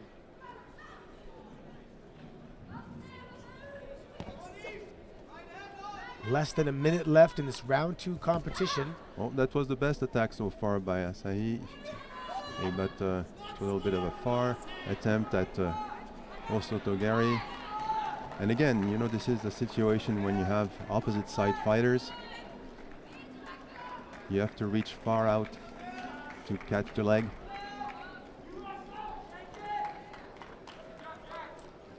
I wonder sometimes if she's investing all this effort to perhaps fire off an offside left-handed Ippon Seoinage.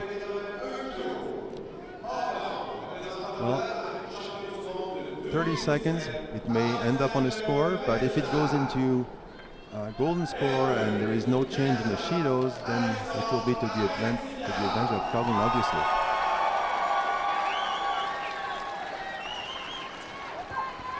Let's see if Another seoinage, well controlled.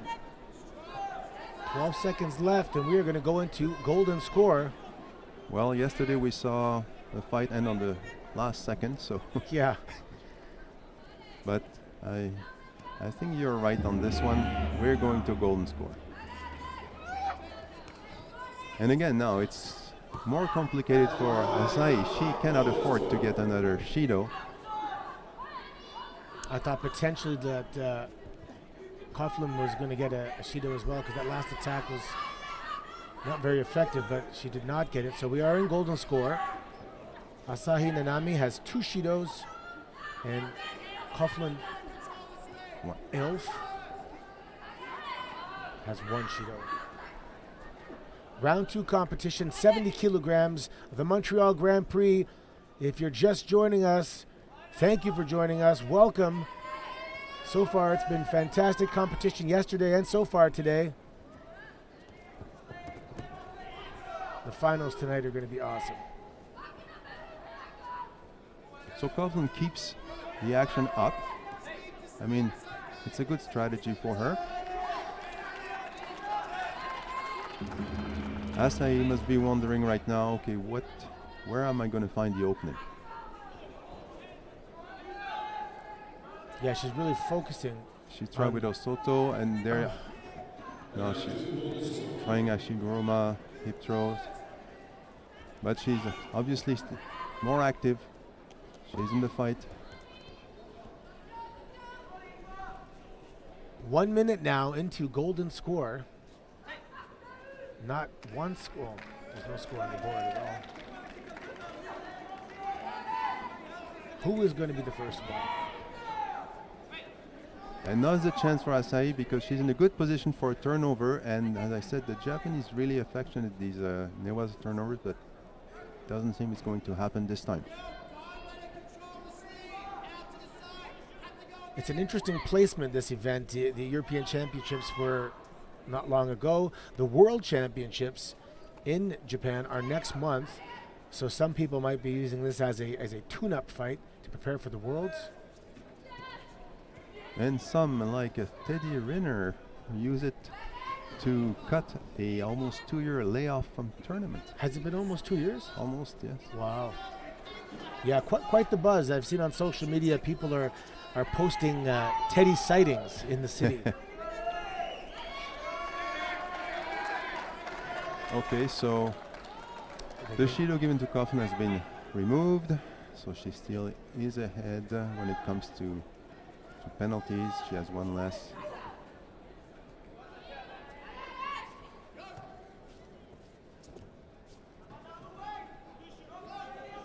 Both ladies really able to prevent the other from attacking. Yeah, they're neutralizing each other, you're right. And they both tried the same techniques. I mean, like a Uchimata on the forward leg, since they're in opposite grips. It's like fighting a mirror. Yeah, Coughlin. Coughlin tries some seoi-nages as well. Asai mostly leg techniques. When there's a match like this with no score, people have to take into consideration that, of course, everybody practices offense, but everybody also trains and practices defense. So, counter! That's Then going to be this is going to be a Wazari. Yes. So Asahi Nanami with the victory over Coughlin from Australia. Coughlin did a very good fight. 2 minutes, 38 seconds in the golden score. That's nothing to be ashamed of. That's a very good fight against a very tough opponent.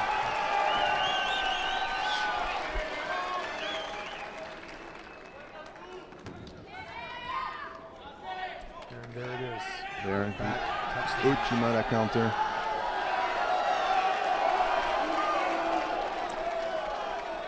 Oh, let's see if we can go to... Oh, we are in mat number 3. That's fine. Here's Arthur Margelidian Arthur Marjolidon against Eduardo Barbosa from Brazil in the blue gi. Margelidian so far having a fantastic... This is a quarterfinal match already.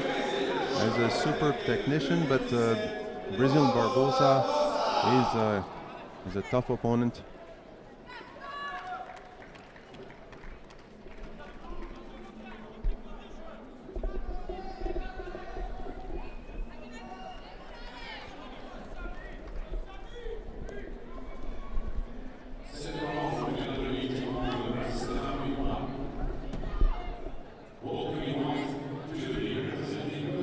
Both of these fighters have excellent tachiwaza and excellent newaza. There's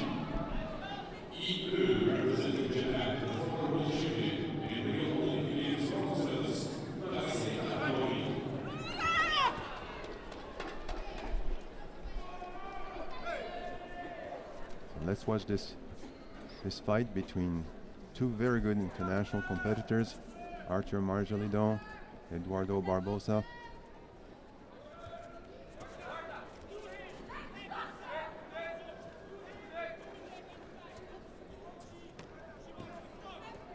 Attempt of tomoe-nage by Barbosa. Marjolidon is actually good newaza, especially shimewaza.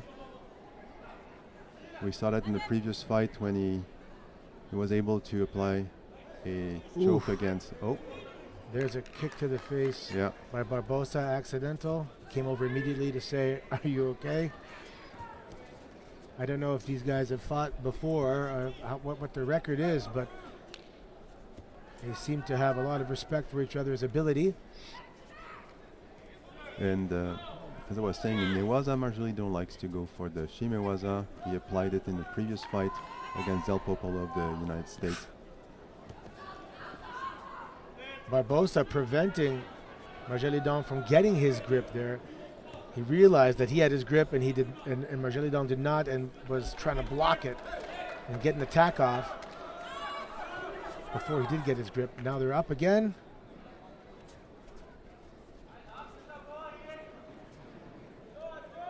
This is an exciting fight. It feels like it just started because we're watching so intently, but it's almost halfway. Quarterfinal action. 73 kilograms. Montreal Grand-Prix. Whoa, that's a very good attack by Barbosa, but he left himself now susceptible. When Marjolidon takes her back, he can do anything. He can pin. He's going for the arm. He's going for the choke. There he goes. Now he's going to get on top for an outside. Call me if he gets that leg out. He also watch how he controls when he goes for the shimewaza. He has a very good control of the opponent's arm with his leg. That's when you know that the choke is on. But Barbosa is no slouch on newaza either. Defended well.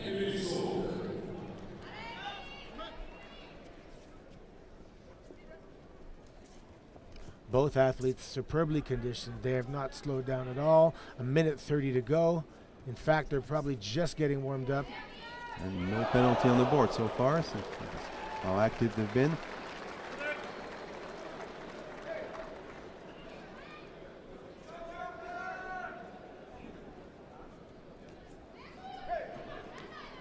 So A second little strike to the face there, but It's understandable. it's accidental, obviously. Whoa! That Really floated in for a forward attack and switched to a back. Just exciting. That's how quick these guys are. 73 kilograms is a super exciting division. it's probably the of all divisions, in terms of numbers, it's definitely the most competitive. I think it is the division today that has the most competitors. Yeah. Whoa. Okay. Again. Whoa. You know, he has to be careful. He has the. Marjolaine down indicating to the referee that the gi is across the face, and they just stop it and stand it up. Good tactic.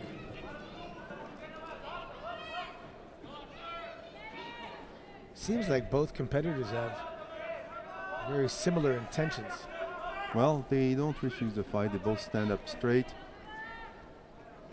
They go for the kumikata. They attack. But now I think there was a little lull in the fight. They probably will get. Oh no! It's Barbosa gets the first Shido. 23 seconds left, and this has the potential to. Again, you got to be Again, careful with that attack choke. with Kochi. And again, it's across the face. That's the same technique that Marjolaine did to the American fighter Del Popolo earlier. That's right. So this is a fight that could be decided in overtime in golden score. Winner of this, of course, going to the semifinals, and that would make this Canadian audience very happy. Oh, a second Shido for the same action of removing your gi from the open. That's So what the that open signal is, removing the gi. removing the gi from from the open. So that Referee warning the Brazilian coach to keep it down during the action. Of course, coaches can only give instructions during the mate period. Wow. see how. Oh, man.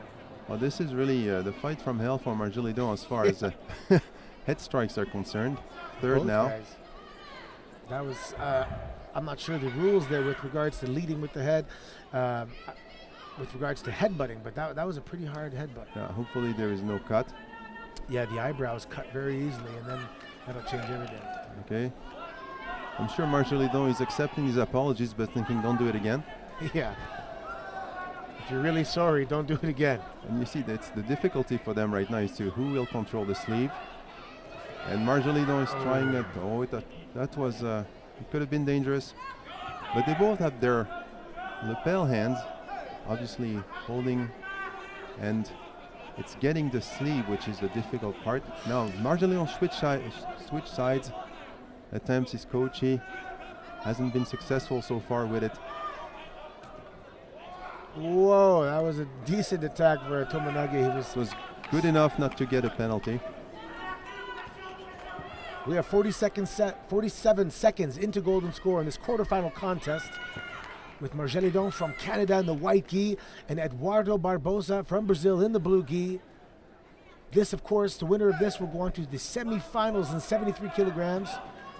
The audience is intently watching this contest. Now they both have the sleeve. No, Marjolaine has the sleeve right now. And that's his chance to place a big attack.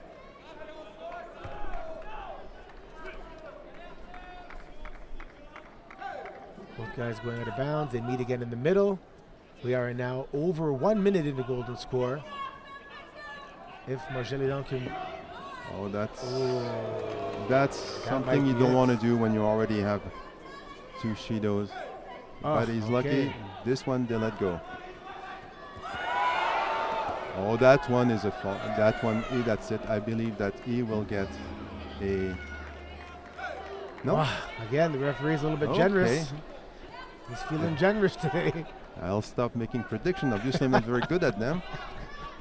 And that's why I'm not a referee. Yeah, I definitely don't envy the position that many referees are in with the split-second timing that's required to make these decisions.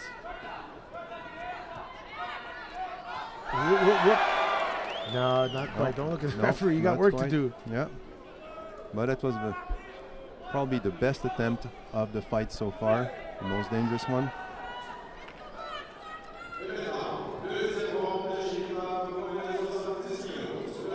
See, they're fighting a lot with their heads, just constantly banging each other. Whoa, whoa, whoa.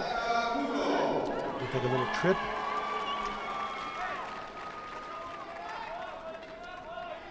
I think it started like kind of a sumigaeshi, but then turned. Oh, okay, I see what they're doing now. Maybe. Let's see.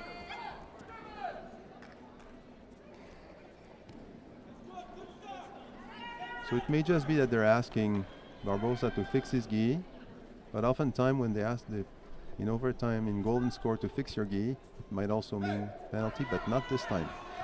I know yesterday Neil Adams was saying that they really. Whoa. Oh, that's interesting here, and there was a sequence.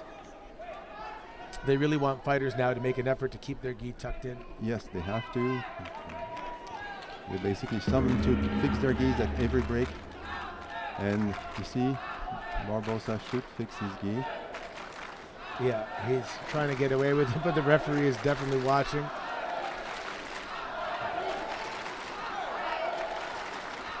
Two minutes, 22 seconds, golden score. Margelidon from Canada trying to get to the semifinals, but Eduardo Barbosa is trying to prevent him and get to the semifinals himself. The first ever Montreal Grand Prix is happening right now. This is day 2 of competition. There's a full house here. And you have to think that these athletes must be so tired, and they're going into a semifinal afterwards. So, oh, that was a nice jab. Although it's the wrong sport for a jab. We are near the Olympic Stadium in Montreal, of course, home to the 76 Olympics. We're in the Olympic Park area. Oh, yes! Beautiful foot sweep. Wow, this audience just came alive as Margelidon advances to the semifinals. Not 1 second too soon, I'd say. They were exactly, they had been fighting for 7 minutes. Yeah, and when you add in the mate time, that's closer to probably 10 minutes of being out there. 7 minutes of action. So Margelidon will have to recover quickly before he has his semi-final. Yeah, not just his cardiovascular, his head. He's taking a lot of blows to the head in this match. Yeah, I don't think, they all accidental, of course. And they were very good sports about it. Well, that's not the end of Barbosa. Watch this beautiful Ashibarai, perfect timing as a counter of Tayotoshi. Beautiful. Just excellent technique and timing. But Barbosa has a chance still for a medal. He has to fight now through the repechage. And now Victor Skortov of the United Arab Emirates against Eric Ham from Great Britain. Skortov is, of course, a well-known athlete in judo. He's one of the best in that division of 73 kilo. Eric Ham had an excellent showing earlier today. Again, the winner of this will also be in the semifinals. I'm not sure, let me check the draw sheets here, if the winner of this will be fighting Margelidon. Oh, Uchimata by Skortov.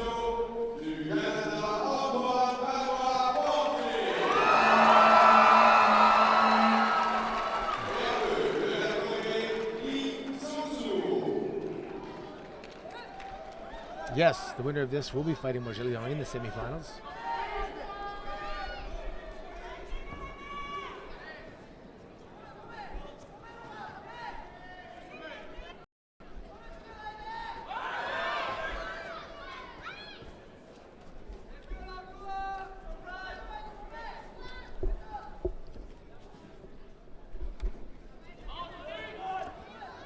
Here they Excellent kumikata. Of course, Shortov looks very comfortable and calm. Eric Ham, whoa, he's a little more aggressive at this point. Wow, wow. And that's close. Right on the shoulder. Right on the shoulder. I think there might be a request for a video. No. At this time, if we could go over to mat number 2, please. Mat number 2, we have Hashimoto from Japan versus Bradley Lengua of Canada, already underway.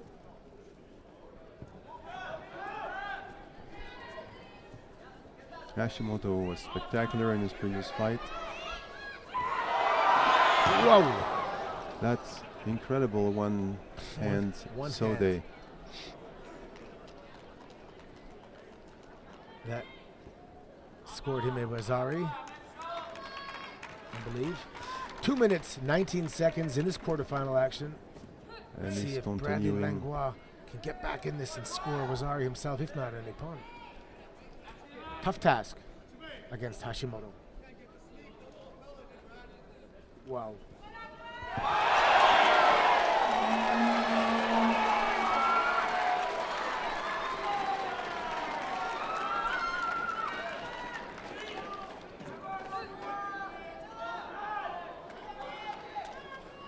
Hard kumikata fighting between these gentlemen here on mat number 2. Hashimoto is so sturdy and stable that this Excellent description, sturdy and stable. He doesn't look like he loses balance at any time. His posture is fantastic. and he really has he gives the impression he has no fear. Good fight that we're having in front of us.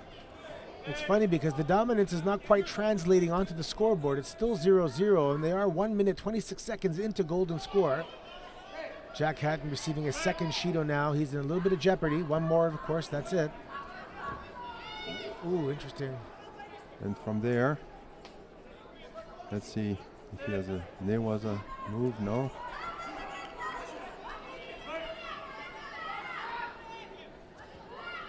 Jack Hatton pushing the pace now with his back against the wall. I was mentioning at the beginning that Cass has a good Tomoyage, but I haven't seen him attempt it in this fight.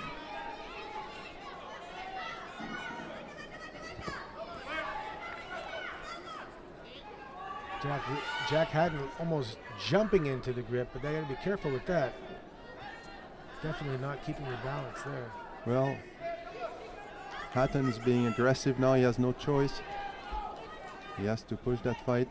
Oh man. And there is the. Oh no, can he pick him up? There, Oh I no, think he's he not has it. gonna do it. No, he doesn't. What? How did he avoid that? Well, that was a nifty defense by Jack Hatton in Newaza. Using the legs, basically using the legs to protect the arm and be able to remove it from danger. 2 minutes, 27 seconds into golden score. This is a quarterfinal contest between Matthias Kass from Belgium and Jack Hatton from the United States. Ooh, nice attack there.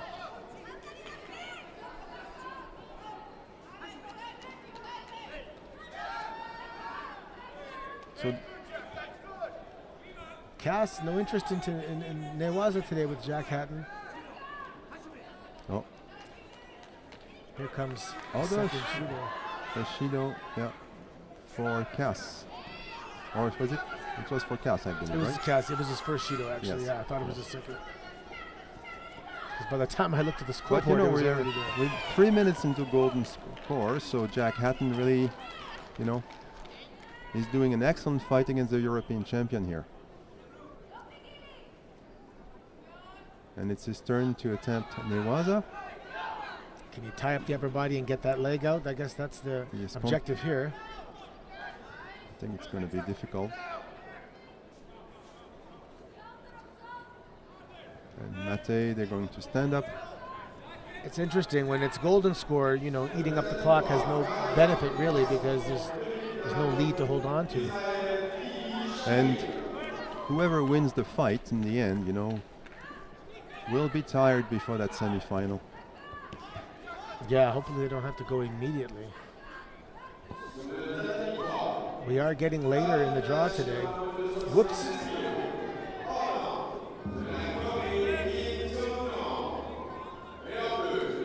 Three minutes, 45 seconds in the golden score in this quarterfinal contest, 81 kilograms.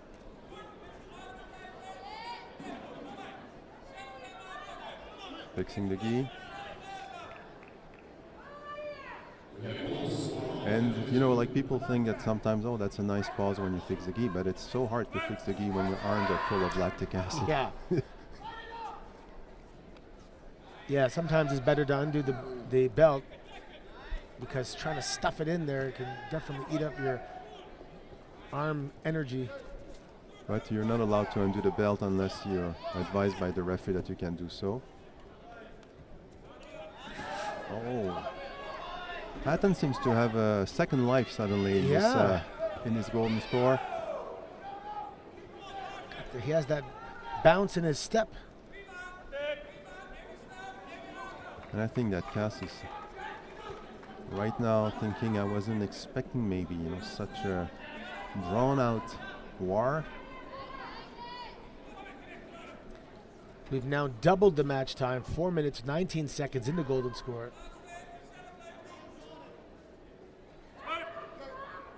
Interesting, because Jack Hatton, the front of his gi is tucked in, the back is not. I don't know if the referee could see it, but, you know, if Cass did prefer an overhand grip and grab the belt, he can't do it now. It's covering his gi is covering his belt. Perfectly right on that. There's a sticker there. Yeah, these Ashiwaza chess games they're playing. Okay. Oh, now it's an even fight on penalties. Interesting. Whoa! Nice Jack. Tayotoshi, nice Tayotoshi. Jack Hatton is bringing Well the fight to this recovered. European champion. Well recovered by Cass. They're asking now Cass to fix his gi in the back. There it is. This it looks like cardiovascular conditioning is coming into play here, because Matthias Cass looks a little worse for wear than Jack Hatton. Jack Hatton's coming on strong. But Cass has been there before in those long golden scores, so I think they're both tired, tell you the truth. Yeah.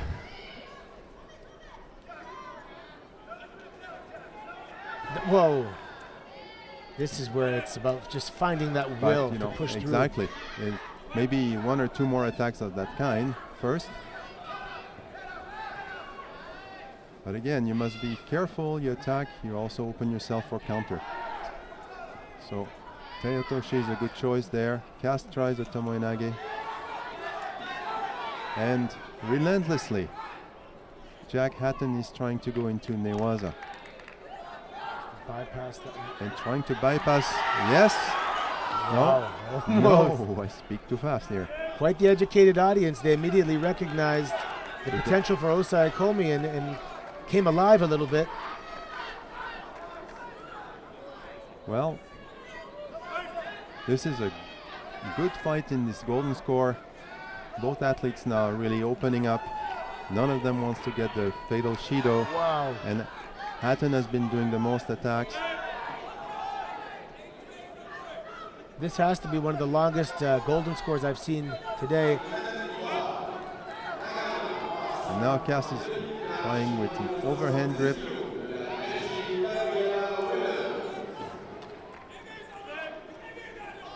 And I think that's when he's the most dangerous right now. It's when he goes overhand. But Hatton is doing a good job to defend it. Again, yeah. Oh, reverse Sode. Still very explosive, very strong attack from Cass, considering it's over 6 minutes into golden score. Yeah, you can tell they're tired. He didn't have the drive to go for a second push. Something he might have done earlier in the fight, but there. Uh-oh, someone's losing. Oh. What? Wow, Jack Okay. Hatton is Han Sokomaki. I think it's unfortunate, but that's the way it goes. Hatton, did he deserve that penalty at this point? The thing is that it becomes more severe when you're in a long golden score. You know, they won't let any lull in the fight. The last attack was by Cass, and so they gave the penalty to Hatton. But extremely good fight by Jack Hatton against Cass, the European champion this year. Yeah, that's disappointing. You don't want the match to end that way. Excellent. And now we have a big quarterfinal. Two former world champions at 81 kilo. Vyshchak against Germany, who was world champion 2 years ago, against Nakari Nagase, Whoa. who was world champion. I'm trying to remember the year. Was it 2015, I believe? Yes. How did you pronounce that name, the German name? Vyshchak. That's pretty good. He seems he's leaving the ground when he's jumping around, and it seems like he's open or susceptible for some ashiwaza, but he's really jumping a lot as opposed to the Japanese. Two fighter. very different styles. Nagase, extremely, how would I say, not, almost just stationary. but at the same time very stable. Nagase, of course, favors techniques like Uchimata. He's very tall, extremely tall for the weight class. He has good newaza as well. Vyshchak prefers shoulder throws, and he has an abundance of energy, as you will see.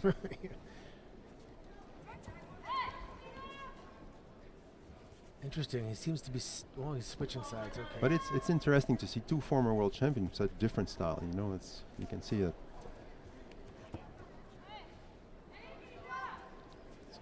Quarterfinal action, 81 kilograms. And Wow.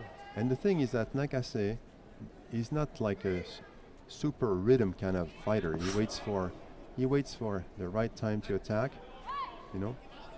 And he's extremely dangerous once he has both hands and settled his grip. That's when you'll see Vyshchak probably won't want to stay in that position too long with Nagase established with his grip. And he will try to disrupt that with attacks, which he's doing right now. Yeah. So Vyshchak is attacking more, but Nagase is controlling so well right now that they haven't given him a Shido for passivity or anything like that. Look at that posture. Wow. Yeah, the very classical end of sleeve, the lapel, waiting to attack with the big Uchimata or Osoto sometimes.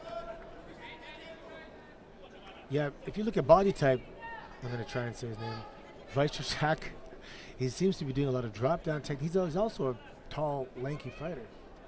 You think he'd be more inclined to do things like overhand grips and Uchimata.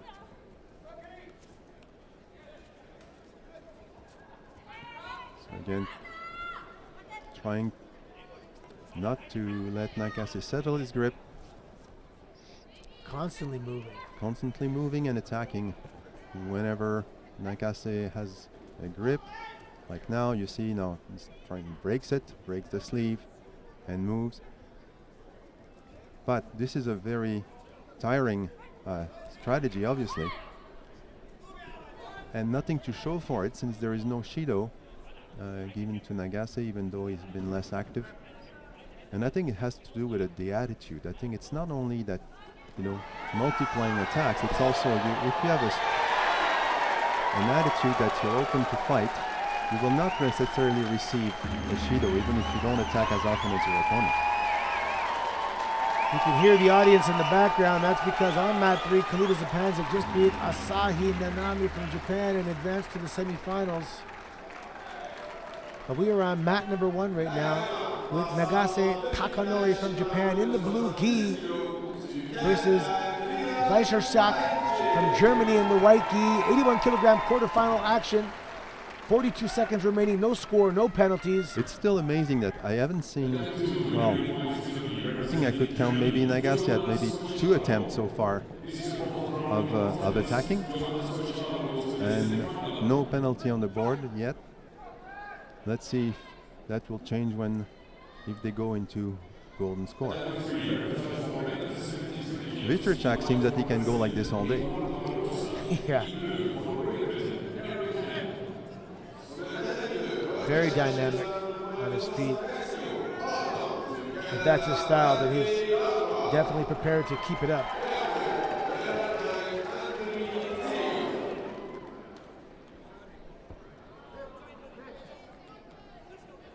Finally, with 26 seconds left, the first Shido on the scoreboard goes to Nagase.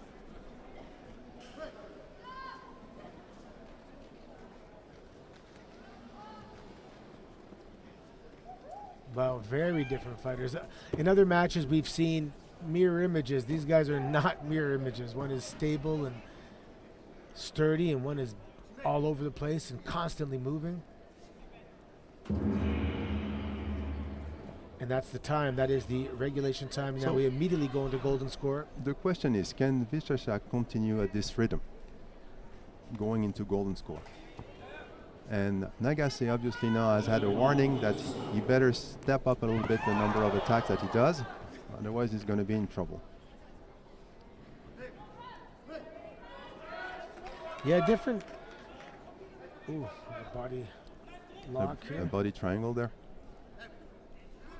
Yeah, Mr. Sack, he seems like he's moving so much. He's trying to create opportunities by moving, and then Nagase is waiting to explode, and it seems like he's trying to slow him down so that he can catch him off guard.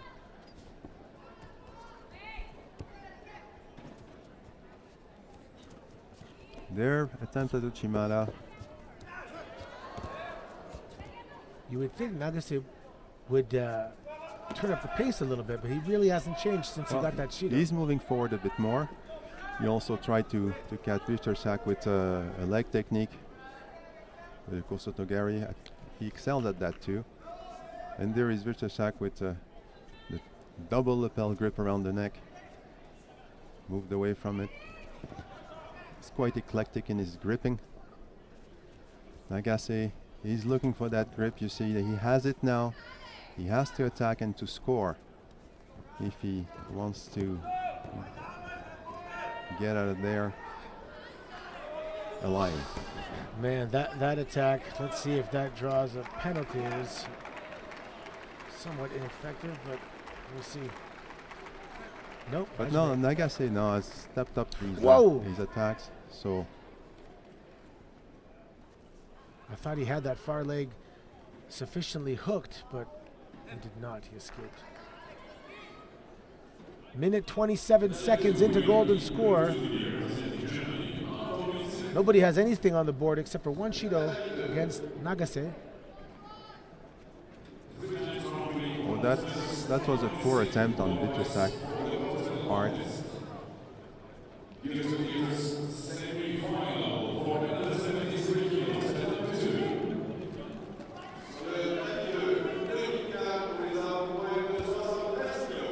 I think they both start to look a little bit worn out. There's been nearly 6 minutes of fighting for Vitracek, non-stop moving. I think let's have a look at mat number 2 now. We have a semifinal contest with Hashimoto from Japan in the white gi versus Antoine Bouchard in the blue gi. Winner of this, of course, in the finals. No, it's interesting. In Paris, Bouchard fought Hashimoto in the Paris Grand Slam in February, and he threw Hashimoto for Wazari with Uchimata, and Hashimoto came back to score Ippon. But I think Hashimoto knows the danger now from Bouchard's Uchimata. Definitely earned his respect. This is a very interesting contest. Bouchard, Hashimoto is so fast. I think I blinked there and he was already in. Ooh, Shido against Hashimoto. Let's see if Bouchard can keep up this pace.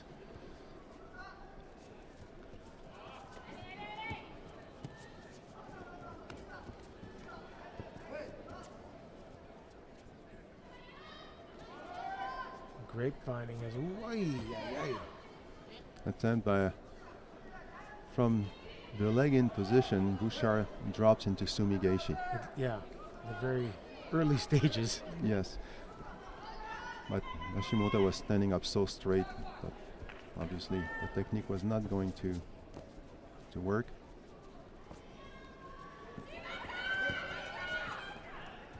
Now again the grip. And good job by Bouchard. Hashimoto tried an attack. It was overpassed basically by Bouchard as a counter. Ooh, who's coming now? That's right. Bouchard and look at Hashimoto always moves forward, you know. He moves forward on his opponent. Even though he's having a trouble right now handling Antoine Bouchard's left arm. Yeah, Hashimoto looks like he has a sense of urgency here, coming forward pretty aggressively, but Antoine Bouchard's gripping seems to puzzle him a little bit. Oh, there's the Sumigaeshi. I think Antoine Bouchard's gripping puzzles a lot of opponents, actually. This was an inadvertent low blow, I believe.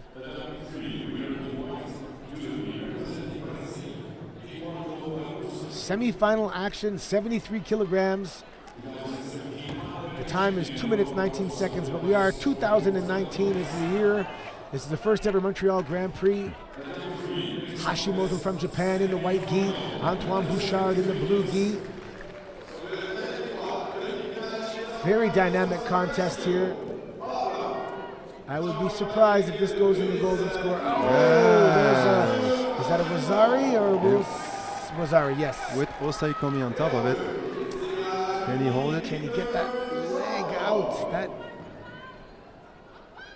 he's trying to. There it is. No, oh, it was. But I think he was out before the Rosari. Before it was announced. Let's see, or is it Ippon? We're gonna check the replay here. I believe he did get out. I think he got out, and then there was the signal for the Rosari, right? Yeah, he just had that foot blocked. Watch this when he goes, just blocking the toes. Gosh. Yeah, Teotoshi with one knee down.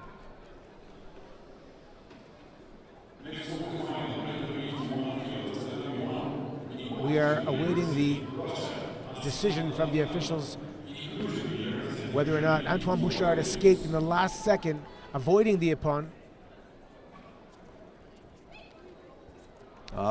They decided that it was Rosari.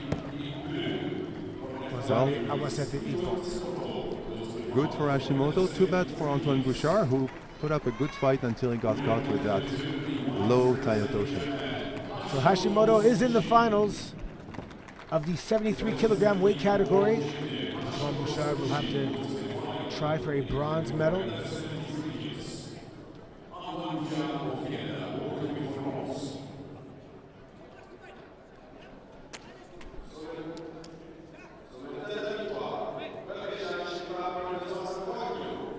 Oh, let's go back to mat number 1.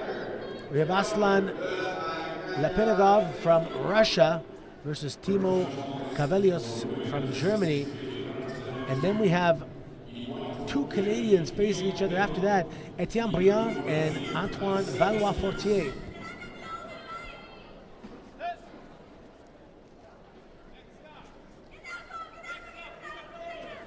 Lepenagov in the white gi.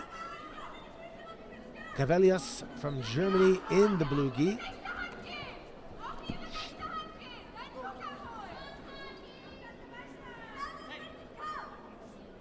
Lepenagov is the more highly ranked fighter in, I believe. Or we've seen him win medals before in Grand Prix.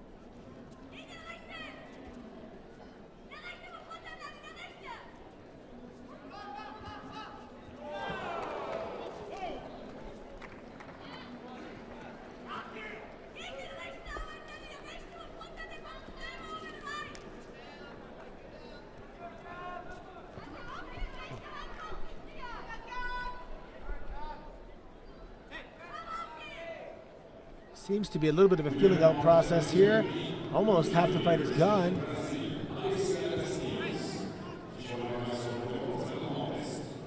There is a Shido for Lapinagov from Russia.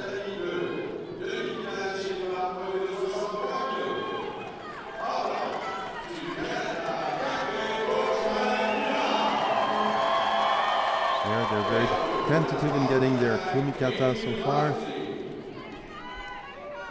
Lapinagov going left on the outside. Cavalius attempt there at Tomoe-nage, thwarted by Lapinagov.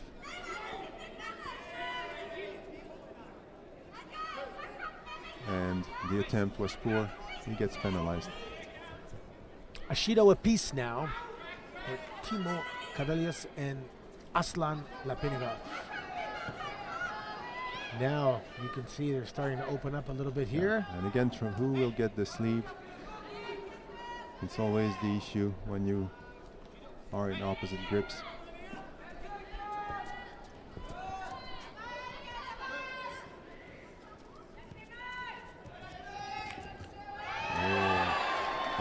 Lapinagov is really being aggressive here, and Cavalius has been retreating and came close to almost step out of the mat there.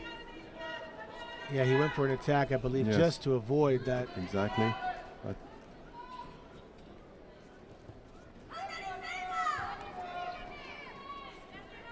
and again, this is Tomoe-nage attempts basically to get yourself out of trouble when in the kumikata.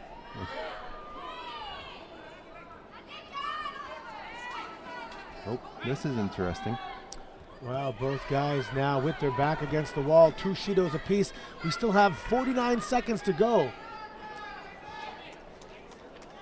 I think Lapinagov right now is moving forward, is being the aggressor.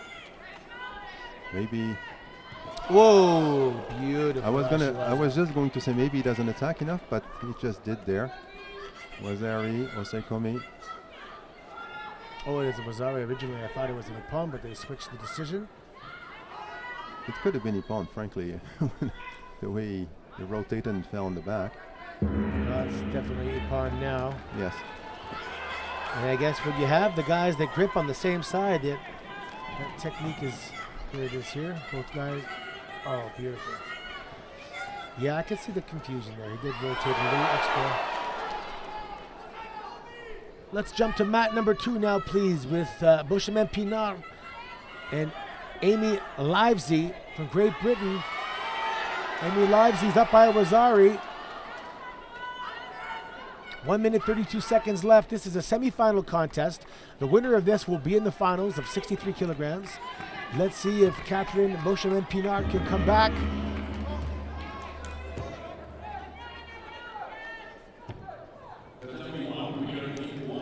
The audience in attendance here today very much into this contest, right in the middle of the arena, mat number 2.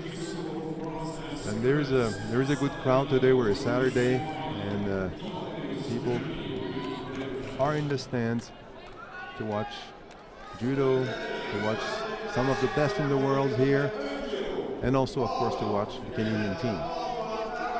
And I saw some of the athletes out last night walking around, and they discovered that it's also Montreal Jazz Fest is taking place. So Montreal is a fantastic city in the summertime, perfectly timing this event. There's so much to see. When the athletes are done their competition, they can go walk around and really be tourists for a day or two. Of course, after supporting their team. of course. But many of those athletes will stay here for the international training camp afterwards. Oh, wow. Livesey, she is aggressive. She's going. Again, trying to rotate. Bushman. And then Did she give get a it? second Oh. Wazari. Well, you see, this is the second effort that I was talking about earlier. We've seen that a lot, especially yesterday. You know, like the first attempt seems like it's dead, it's finished, and then there's that second effort, you know, where you push and you drive, and you roll the opponent just enough. And good job then by Amy Livesey, Catherine Beauchemin-Pinard, must be disappointed, but it seems that there is a video replay at this point. Hopefully they stop it. I'm going to step away for a moment. I'll leave you with the living legend, Neil Adams here.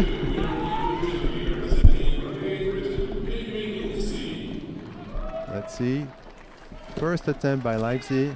Blocked, push, and then did enough of the shoulder and the side touch. Yes, they did. And now we're moving on. Maybe we should go to either quarterfinal in 81 kilo or Neil. Welcome back, Neil. Yes, thank you. I am back. And, well, we've seen some great matchups. I tell you, the really interesting one for me is the Valois-Fortier one on mat number 1 there, which is going on, and Etienne Brand. So let's just pick that one up here. That's right. Etienne Briand, well, they obviously know each other very well. Yeah, for sure. They are training partners. And Etienne Briand used to fight 73 kilo, moved up to 81, and he's done quite well in some tournaments, in Grand Prix as well. Tell us about the injury. Valois-Fortier had a bit of an injury, just come back. Just getting back to his best, isn't he? Yes. Actually, he was beset by injuries after the 2016 Olympic Games. First, he had a hip operation, and after that, he had a low back operation. So he was out of commission for quite a long time, for long stretches. But now he's coming back into the race for the Olympic Games. He's already accumulated enough points to be, I believe, in the top 18. And Briand as well? And Briand as well. Now these two have met several times already in international events.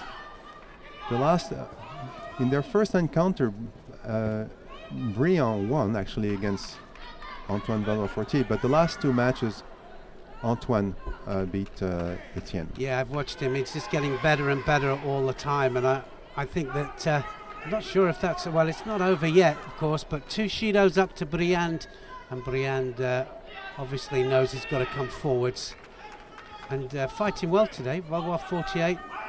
Yes, indeed, he's had some very good early fights, obviously.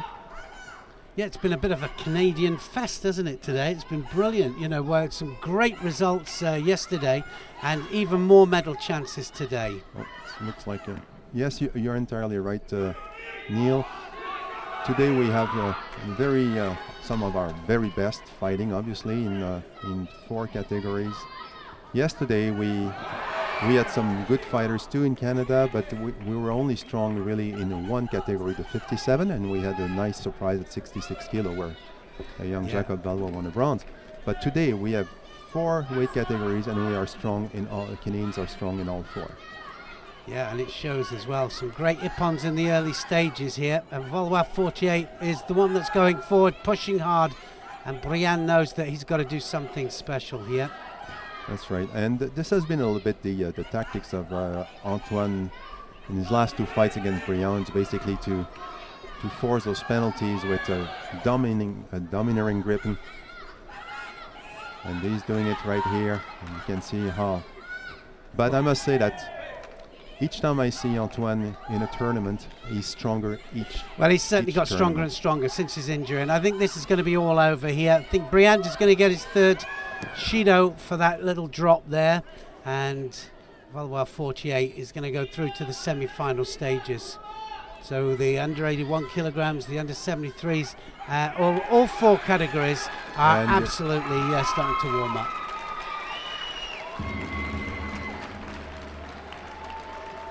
So Cass went through. I'm just having a look now on the pools for the under 81 kilos category. Cass went through. Don't forget that Cass of Belgium just won the European title last week. He looked very, very tired, actually, Cass of Belgium. He's going to be fighting Nagassi in the semi-finals, and Lepinikov of Russia is now going to be fighting Valois-Fortier, and that is your under 81 kilos category. 73s, let's just have a little look at the 73 kilos category. Hashimoto, as expected, got through. He's going to be fighting Bouchard in the semi-final. I think they already fought. Oh, actually, they just did, didn't they? They just went there and they just fought. Yep. So Hashimoto through, and well, just looking now, see what. Yes, we've got Hashimoto Svortov is the final in the under 73 kilos category. Let's just concentrate. Just go on. You were going to say? I was going to say we have a semi-final now in 63 kilo. Yeah, I was going to say we'll go straight back to the fighting, and we've got Cho Maki of Korea, and she's up against Gil Sharif, and it's all over. I think Cho has won by Cho has Wazari. just won. Yes, Cho it was just won into it. golden score, and she just won. So some repechage matches as well. We've got another semi-final. Let's go to mat number 2. Let's go to mat number 2, which we've got Roxanne Tymans of Belgium there, and she's against Sakamaro of Germany. And Tymans just going down there. She was almost taken over. And She there's was. a Wazari Yeah, announced. they gave her Wazari for it.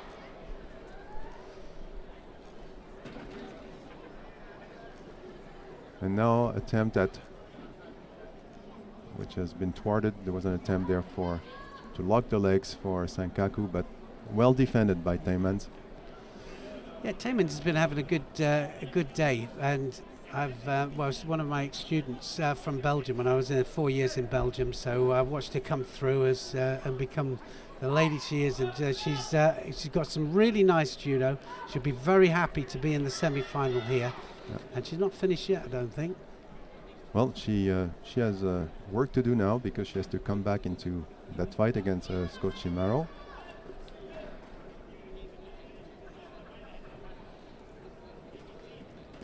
So the video referee, thank goodness for the video referee, just having a little look at that score, and I'm not so sure that they might take it off, which would change the whole match, of course. Tymans landed first on her rear. Yeah, on the backside. Thank we you. could say that.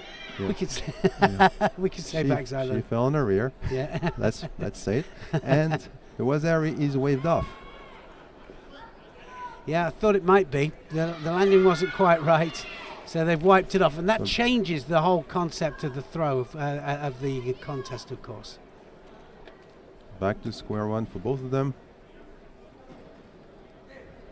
Yeah, it is. It's back to square one. It gives Tymans, that little bit of an injection there. Pace changes. That's going to be a Wazari, That's sure. going to be a Wazari. Ochimata. So this time, Sakamaro scores with the Uchimata. So with 2:51 still to go, plenty of time. And I'm just looking at the way they go for the kumikata. It's been a flurry of arms so far, and now trying to. So Tymans has her left hand on the lapel, but she also attacks right sometimes. Yeah, she does. And now she has a right hand on the lapel, and so she's goes- a righty. Yeah, she is a righty, but she does go left for that Sianagi as well. So it's she knows she's got to attack. She can't just lay back there and let the time go. And now got to defend the arm. So is she going to go?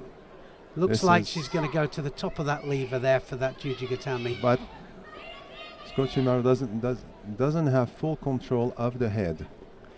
And therefore, Tymans has been able to defend the armbar, but now the German is switching her tactics, maybe trying to go for an osaikomi from there.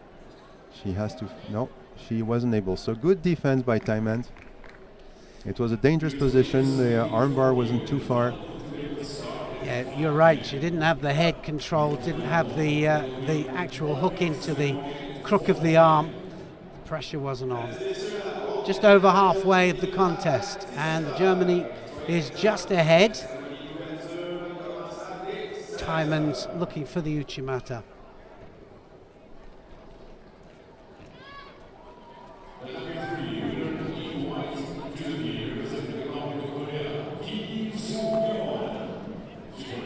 Lots of different contests happening on the different mats, so you can go up to see Jack Hatton in the under 81 kilos category. He's against Weidenseck of Germany. But what now? We have a semi-final on Yeah, no, I'm saying that if people at home, they have the chance, they can go from mat 1, 2 and 3. They don't have to listen to us, so they get the chance to see the matches that they want to look at as well. We're staying here on the semi-final, of course. And with 1 minute to go, Hashimoto is in the driver's seat in this fight. Timon's trying hard to come back. Yeah, she's struggling to get back and struggling to get past the arm defense there of Hashimoto, and she's a Wazari down with just 45 seconds left to go. And there is no penalty on the scoreboard either. That makes it a little bit interesting, doesn't it? It means that the German can just play a little bit more defensive with her defenses. She has a few yellow cards to spare. Well, we never like to see them fighting for penalties or using the penalties to win, but she's already a Wazari up, and a win is a win at this level, and especially with world ranking points at stake. Indeed. And so 19 seconds left. Still one score, a Wazari for Hashimoto. Well, she's not letting it rest, is she? Timon's No, trying she's everything. going to while away the last seconds on the ground in Newaza. Good tactics. And the referee will let it happen. And there it goes. So Hashimoto is now in the final. Yes, she's through to the final. Timon's will have to come down and fight for bronze. Always two chances when they reach the semi-final. So now Timon's will have to dig deep. We've got another semi-final happening right at this very second, actually. And so let's go back down to mat number 3 here. And Gabriella Willems of Belgium is fighting Zupanzik of Canada. And it's over. Zupanzik just won by Ippon. We missed the Ippon there, but I wonder if there might be a replay.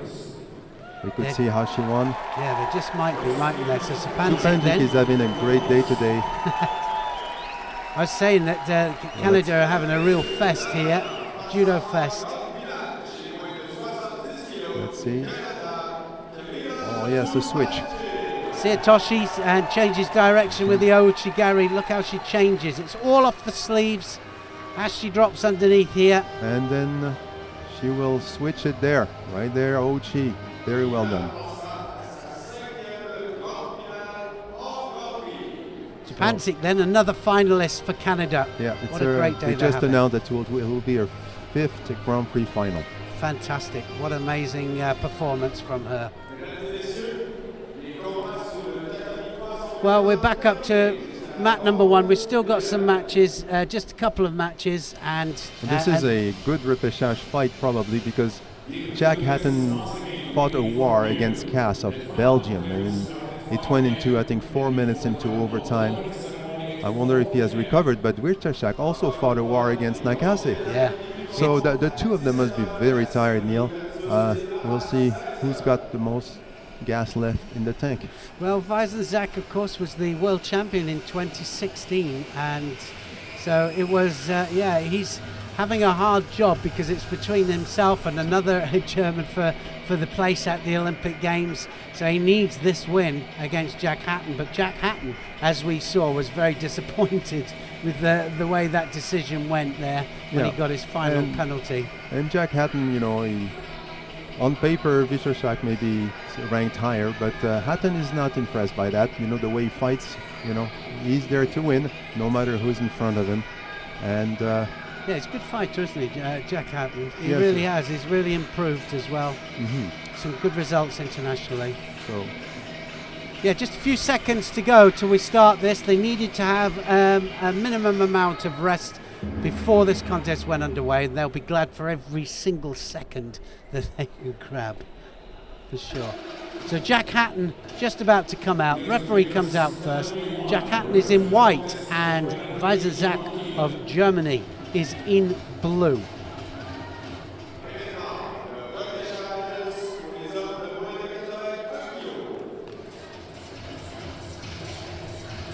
There is Vishershak on the side of the mat, and Hatton also has stepped on the mat, and they're now moving to the fight area.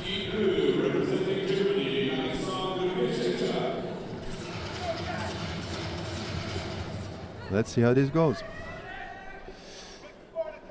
Yeah, it will be interesting. I think he's got to be careful, Jack Hatton, on the ground with Weisensack. Weisensack normally very, very sharp with his transition down into Newaza, but, well, not quite as sharp in this tournament, I have to say. Hatton has shown also some good Newaza skills in his fight against Cass. So, yeah, that was touch and go, wasn't it, at certain times? Attempt by Teotoshi, one knee down, very low. Yeah, this is... and we'll see now. Neil, we'll see if Vishershak is going to... I was going to say, this is where he hunts. You know, he hunts for the shimiwaza, and he hunts for the arm, he looks for the opening here. I don't think that anybody can just wait for a newaza attack to happen. If you've got somebody good on your back, it's dangerous.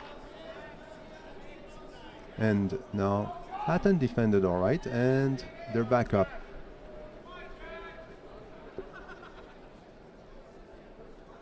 But when as I said, they must be very tired from their previous fight, you know, and Newaza drains a lot of energy. Well, it does. You've got to know when to conserve. I think the other thing as well is that sometimes fighting for third place is one of the most difficult things to do, because you train to go to the final, you're disappointed that you're not in the final, and then you've got to come through a repechage, and it's not always the best way. But you have to dig deep. It's what the game's all about.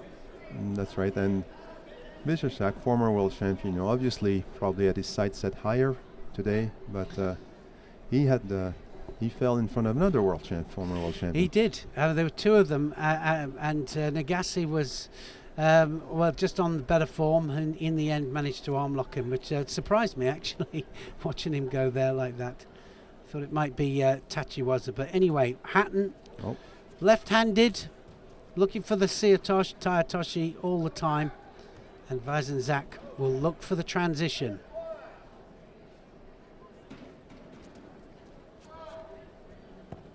How much importance do you give on the kumakata? For you, if you were teaching a group, how much importance on the kumakata? Well, there are basically two situations that you find in judo. It's like either you're fighting same side or reverse side. I think in this case it's reverse side gripping.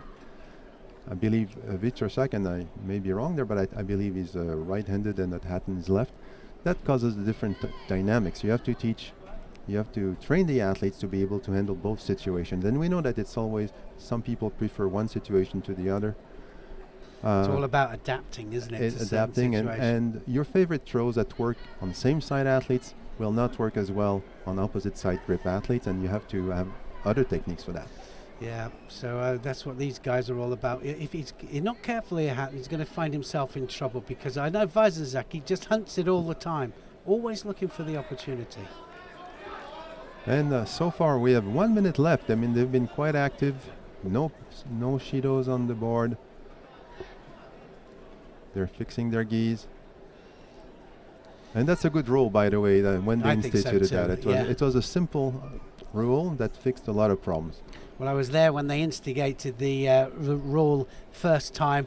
Everybody was up in arms, but now everybody does nice it. Ochi there by Hatton, left Ochi.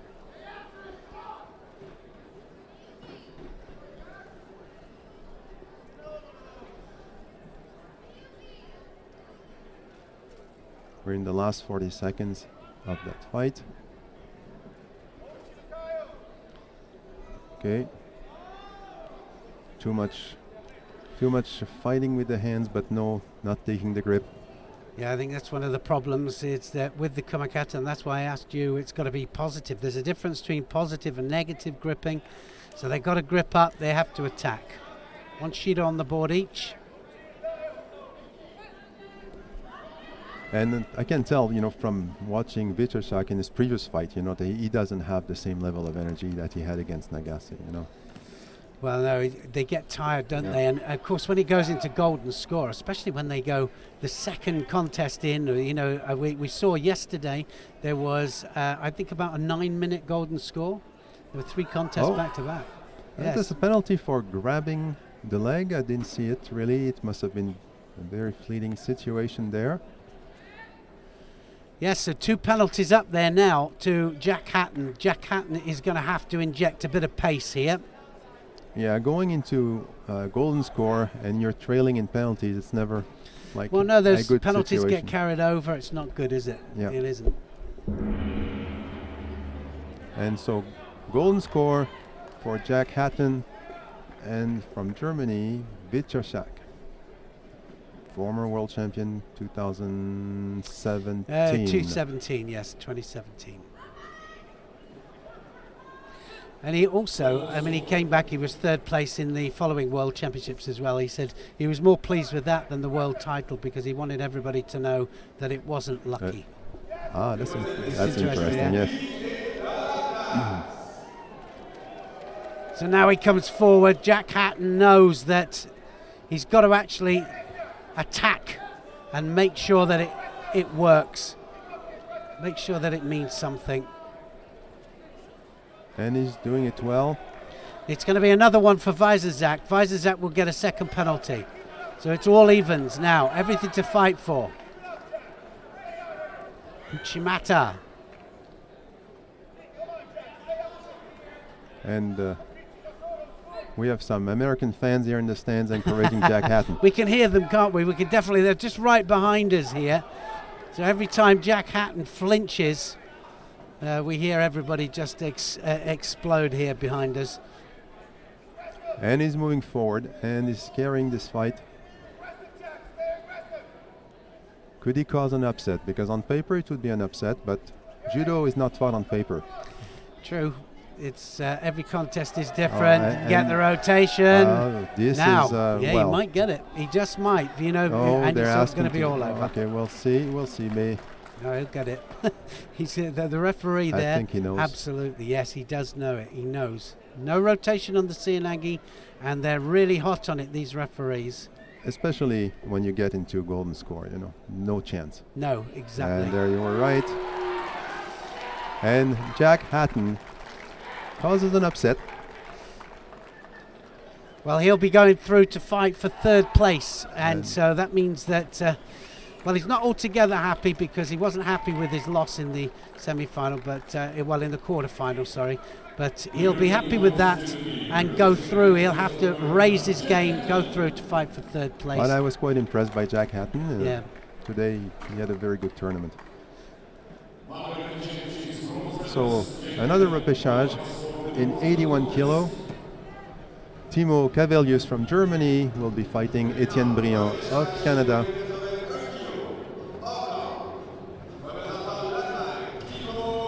Etienne Briand is a very strong Seoinage, that's what he does. Yeah, he had great tournament up to this point of loss, but a bit of a surprise actually. He's actually, from an international point of view, he's had some really great wins just recently. Yeah, he's coming on his own in this weight class, in which he moved up after the Olympic Games in 2016. Not always easy, is it?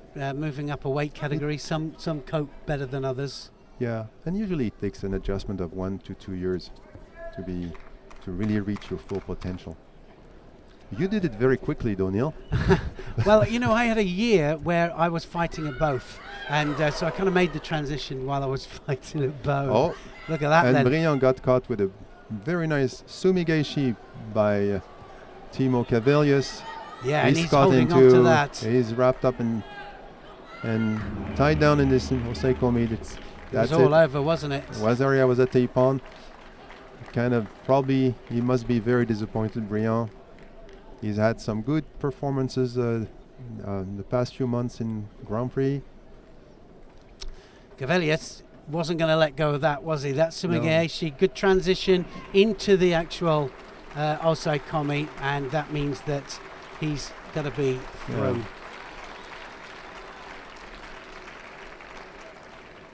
So he'll be fighting for third place. We don't know who they're going to fight yet because we still have the semi-finals still to come. And the semi-finals, of course, Matthias Kass is just about to step out. I'd like to just thank Louis Jani for joining me in the commentary position. Thanks very much, Louis, and I hope that you enjoyed just stepping up with us. And in English, easier in English or easier in French? Easier in French. Actually, put you on the spot actually, there. I do speak about judo in English quite often, so sometimes it's easier. Fantastic, good stuff. Thank you very much. Thank you Louis. so much. Yes, thank you. It's been a pleasure. Absolutely. So now 2 more fights still to come then. This is the semi-final match.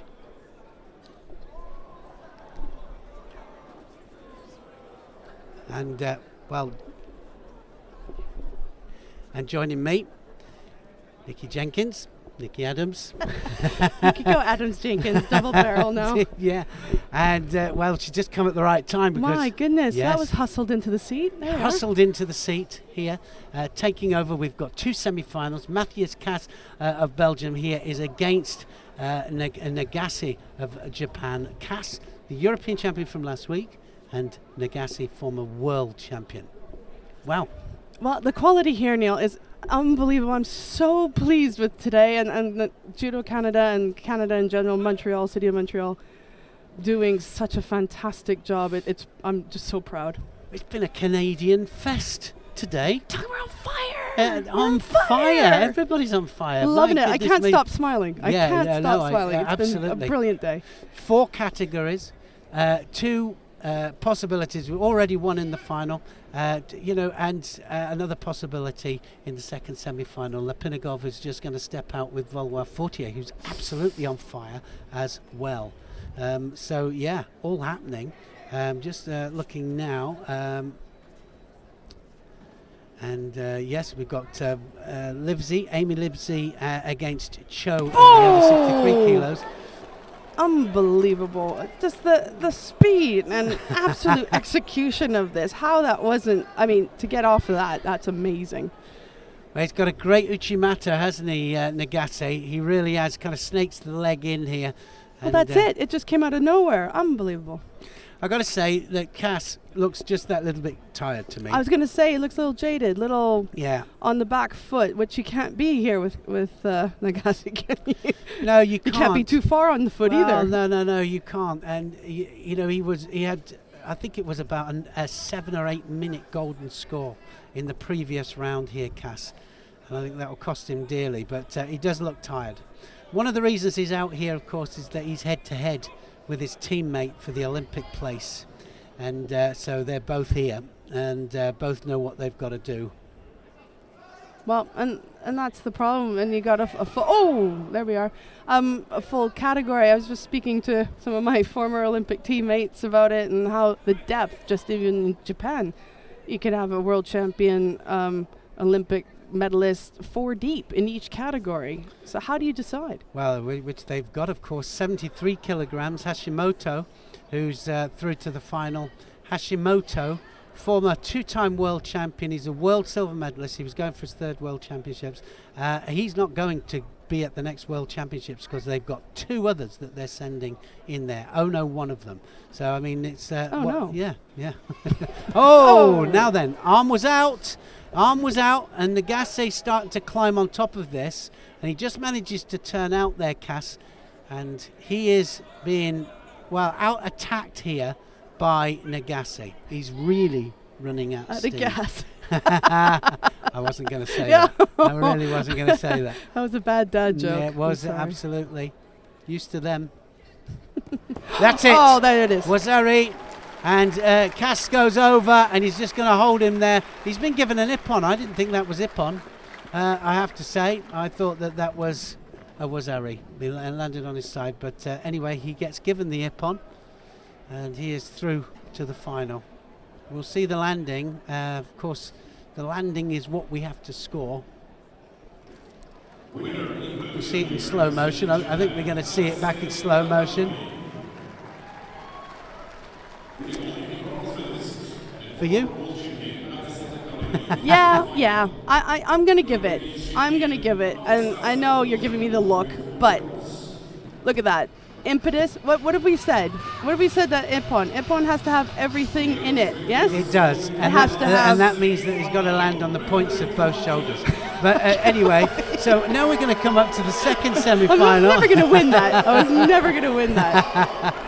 Second semi-final then, Aslan Lepinigov of Russia here, and he's against the home favourite, of course, Antoine Valois-Fortier, who is absolutely on fire. Great form. Absolutely, coming off injury as well, but he's doing really, really well, Antoine. And of course, there's something to be said about home advantage, home ground. I never say home advantage though. Home ground, I would say, can give you home advantage. Yeah, we've had this discussion before. It could come with a lot of pressure as well. Yeah. We've had this discussion before, and we've often said, I've said to you, would it be a home advantage for you? No, I didn't do that. Every time he flinches here, Valois-Fortier, a crowd are with him. They're absolutely willing him to win this match.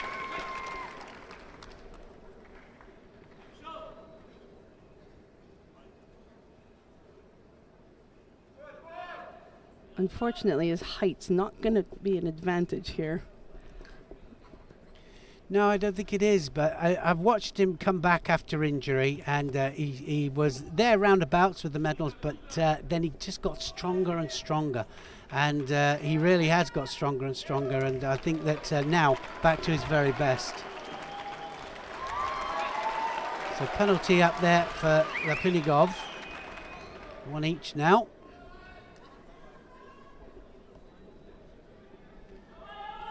The atmosphere in this place, in this stadium... It's not electric, is it? Is electric. It's electric.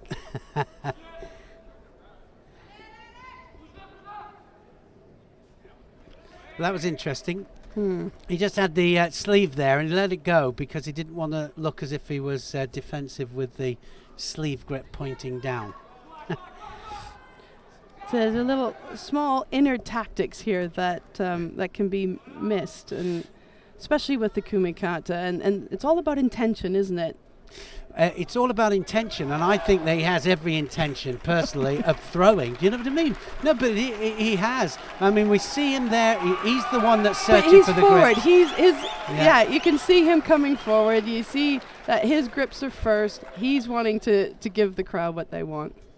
Big old Ippon.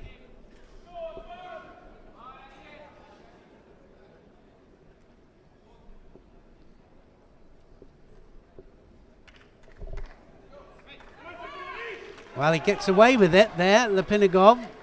And for me, Lepinigov is the one that's got to take the initiative here. It's all Valois-Fortier at the moment.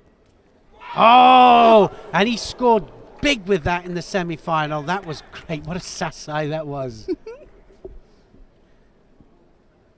You're loving this, aren't you? I am. I'm sorry. I'm quiet because I'm watching and I'm well engrossed. I'm sorry. I know, but I not mean really up to my commentating No, potential, but I am gripped, absolutely gripped, as I'm sure you all are. Absolutely. Everybody out there will be gripped with this. And, whether it's Canadian fighting or not, it's just a terrific atmosphere. And so far we've had 2 days of great competition. Even better than a Canadian's fighting. I'm sitting with a Canadian, everybody. You probably guessed. Well, suddenly I feel there's a different air now. I feel that the roles have switched. Yeah, it's funny how it can. He needs to just keep piling on the pressure. If I was Valois-Fortier, just pile on the pressure, and he's done great so far. Oh, Garuma this time. Ooh. I'm always impressed with people who try Tomonagi with extra long legs. Yeah, but it's direction, and he broke the balance of his opponent, and that's what you've got to do. Of course, the big match against Briand, his compatriot, the one that's obviously pushing him for the Olympic place, and Valois Fortier won over. He'd beat him again. That's the second time of late. People were looking on that on interest. Yeah, they were. Absolutely, they were.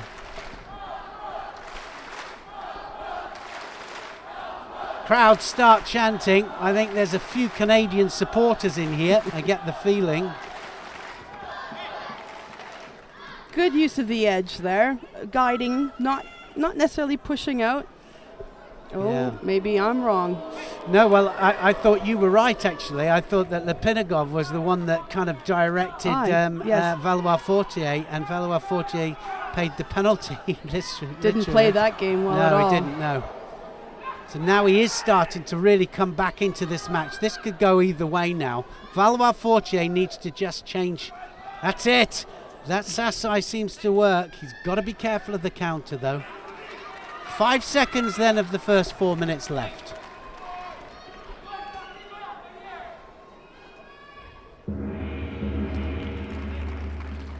So now golden score. Any score now will take the winner through to the final.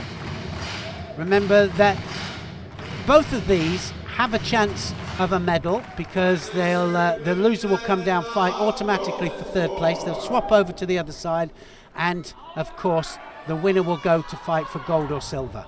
So like golden score at this level, at semi-finals, it's really important, because you've got a final, you've got a potential final, your next fight. And you've got to win it, and you've got a guaranteed medal, of course. Yes, the thing but is, you also want to keep some energy, for that next one. So it's not an ideal situation. Well, it isn't. But I mean, if you don't get through this, you're not guaranteed a medal.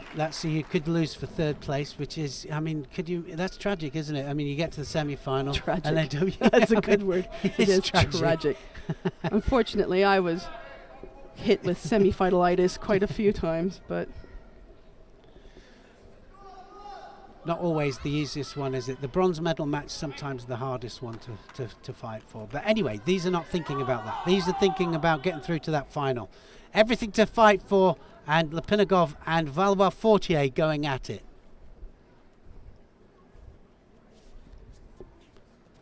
This is the last fight in the preliminary rounds, and we'll know exactly who our finalists are and what's going to happen for the medals. It's all medal matches tonight. Sorry, double sleeve now, setting up. Oh, let it go. Thought the big one was coming. Yes, keeps threatening. Oh. Not a great way to win. Well, it's not going to win that way, I'm telling you now, because the referee won't give this. Lipinagov is just backing him up to the edge to get the other penalty. And I tell you that they should get the message, because that hasn't been given for quite a few tournaments now. Referees have a directive that they won't give it that way, so that you can't play it that way. So he'll have to attack. And this is Valois Fortier. Can't keep the leg there. And the Valois Fortier is the one that's attacking all the time. Lipinagov hasn't attacked at all. He's going to get it. What is that tactic all about? He didn't attack at all. The Russian didn't attack. There's nothing in there. Are they going to let it carry on? They might. Yeah, I agree with that. Absolutely. Lipinagov, was looking tactically for the negative judo. Sorry? For negative judo. And I thought the Valois Fortier was at least trying to throw, and I think that he got the tactics completely wrong there, the Russian. I completely agree with the referees and the judges as well. Anyway, so I don't understand that mindset. I mean, you come into the sport to throw. What I can't understand is that they know now, because this has been out there for a little while, that if you push towards the edge, you're playing with fire, and also it can backfire on you. Well, why give up that power? This is what I can't understand. As a fighter, as a competitor, you are in control of what you do. You can't control your competitor. You can't control what the referee is going to do. Just keep it in your corner. Absolutely. Right, okay, so anyway, we've got all medal matches going to happen in, a few hours' time. We've got a couple of hours here. It's going to be 5 o'clock local time. And so We are going to now, we're going to wrap it up. It's going to be all medal matches all the way now at 5 o'clock local time here in Montreal. It's been an absolutely amazing morning's judo. Yay! Yay! And we've, So good. what have we got? Under 81 kilos, Nagase against Valois Fortier. So we've had 2 finalists from Canada in these later stages, which is amazing. Just 4 categories going to happen here. Under 63 kilograms category, of course, what we have got is Amy Livesey of Great Britain against Cho of Korea.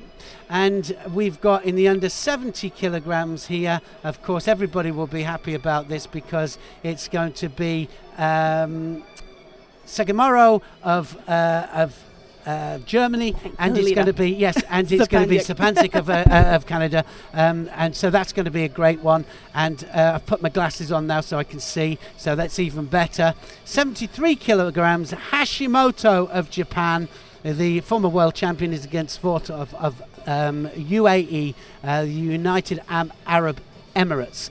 And so all medal matches, all the bronze medal matches still to fight for, all the gold, silver medal matches also to be fought for. From Nikki and I, until a little bit later on, it's goodbye for now, and we'll see you later.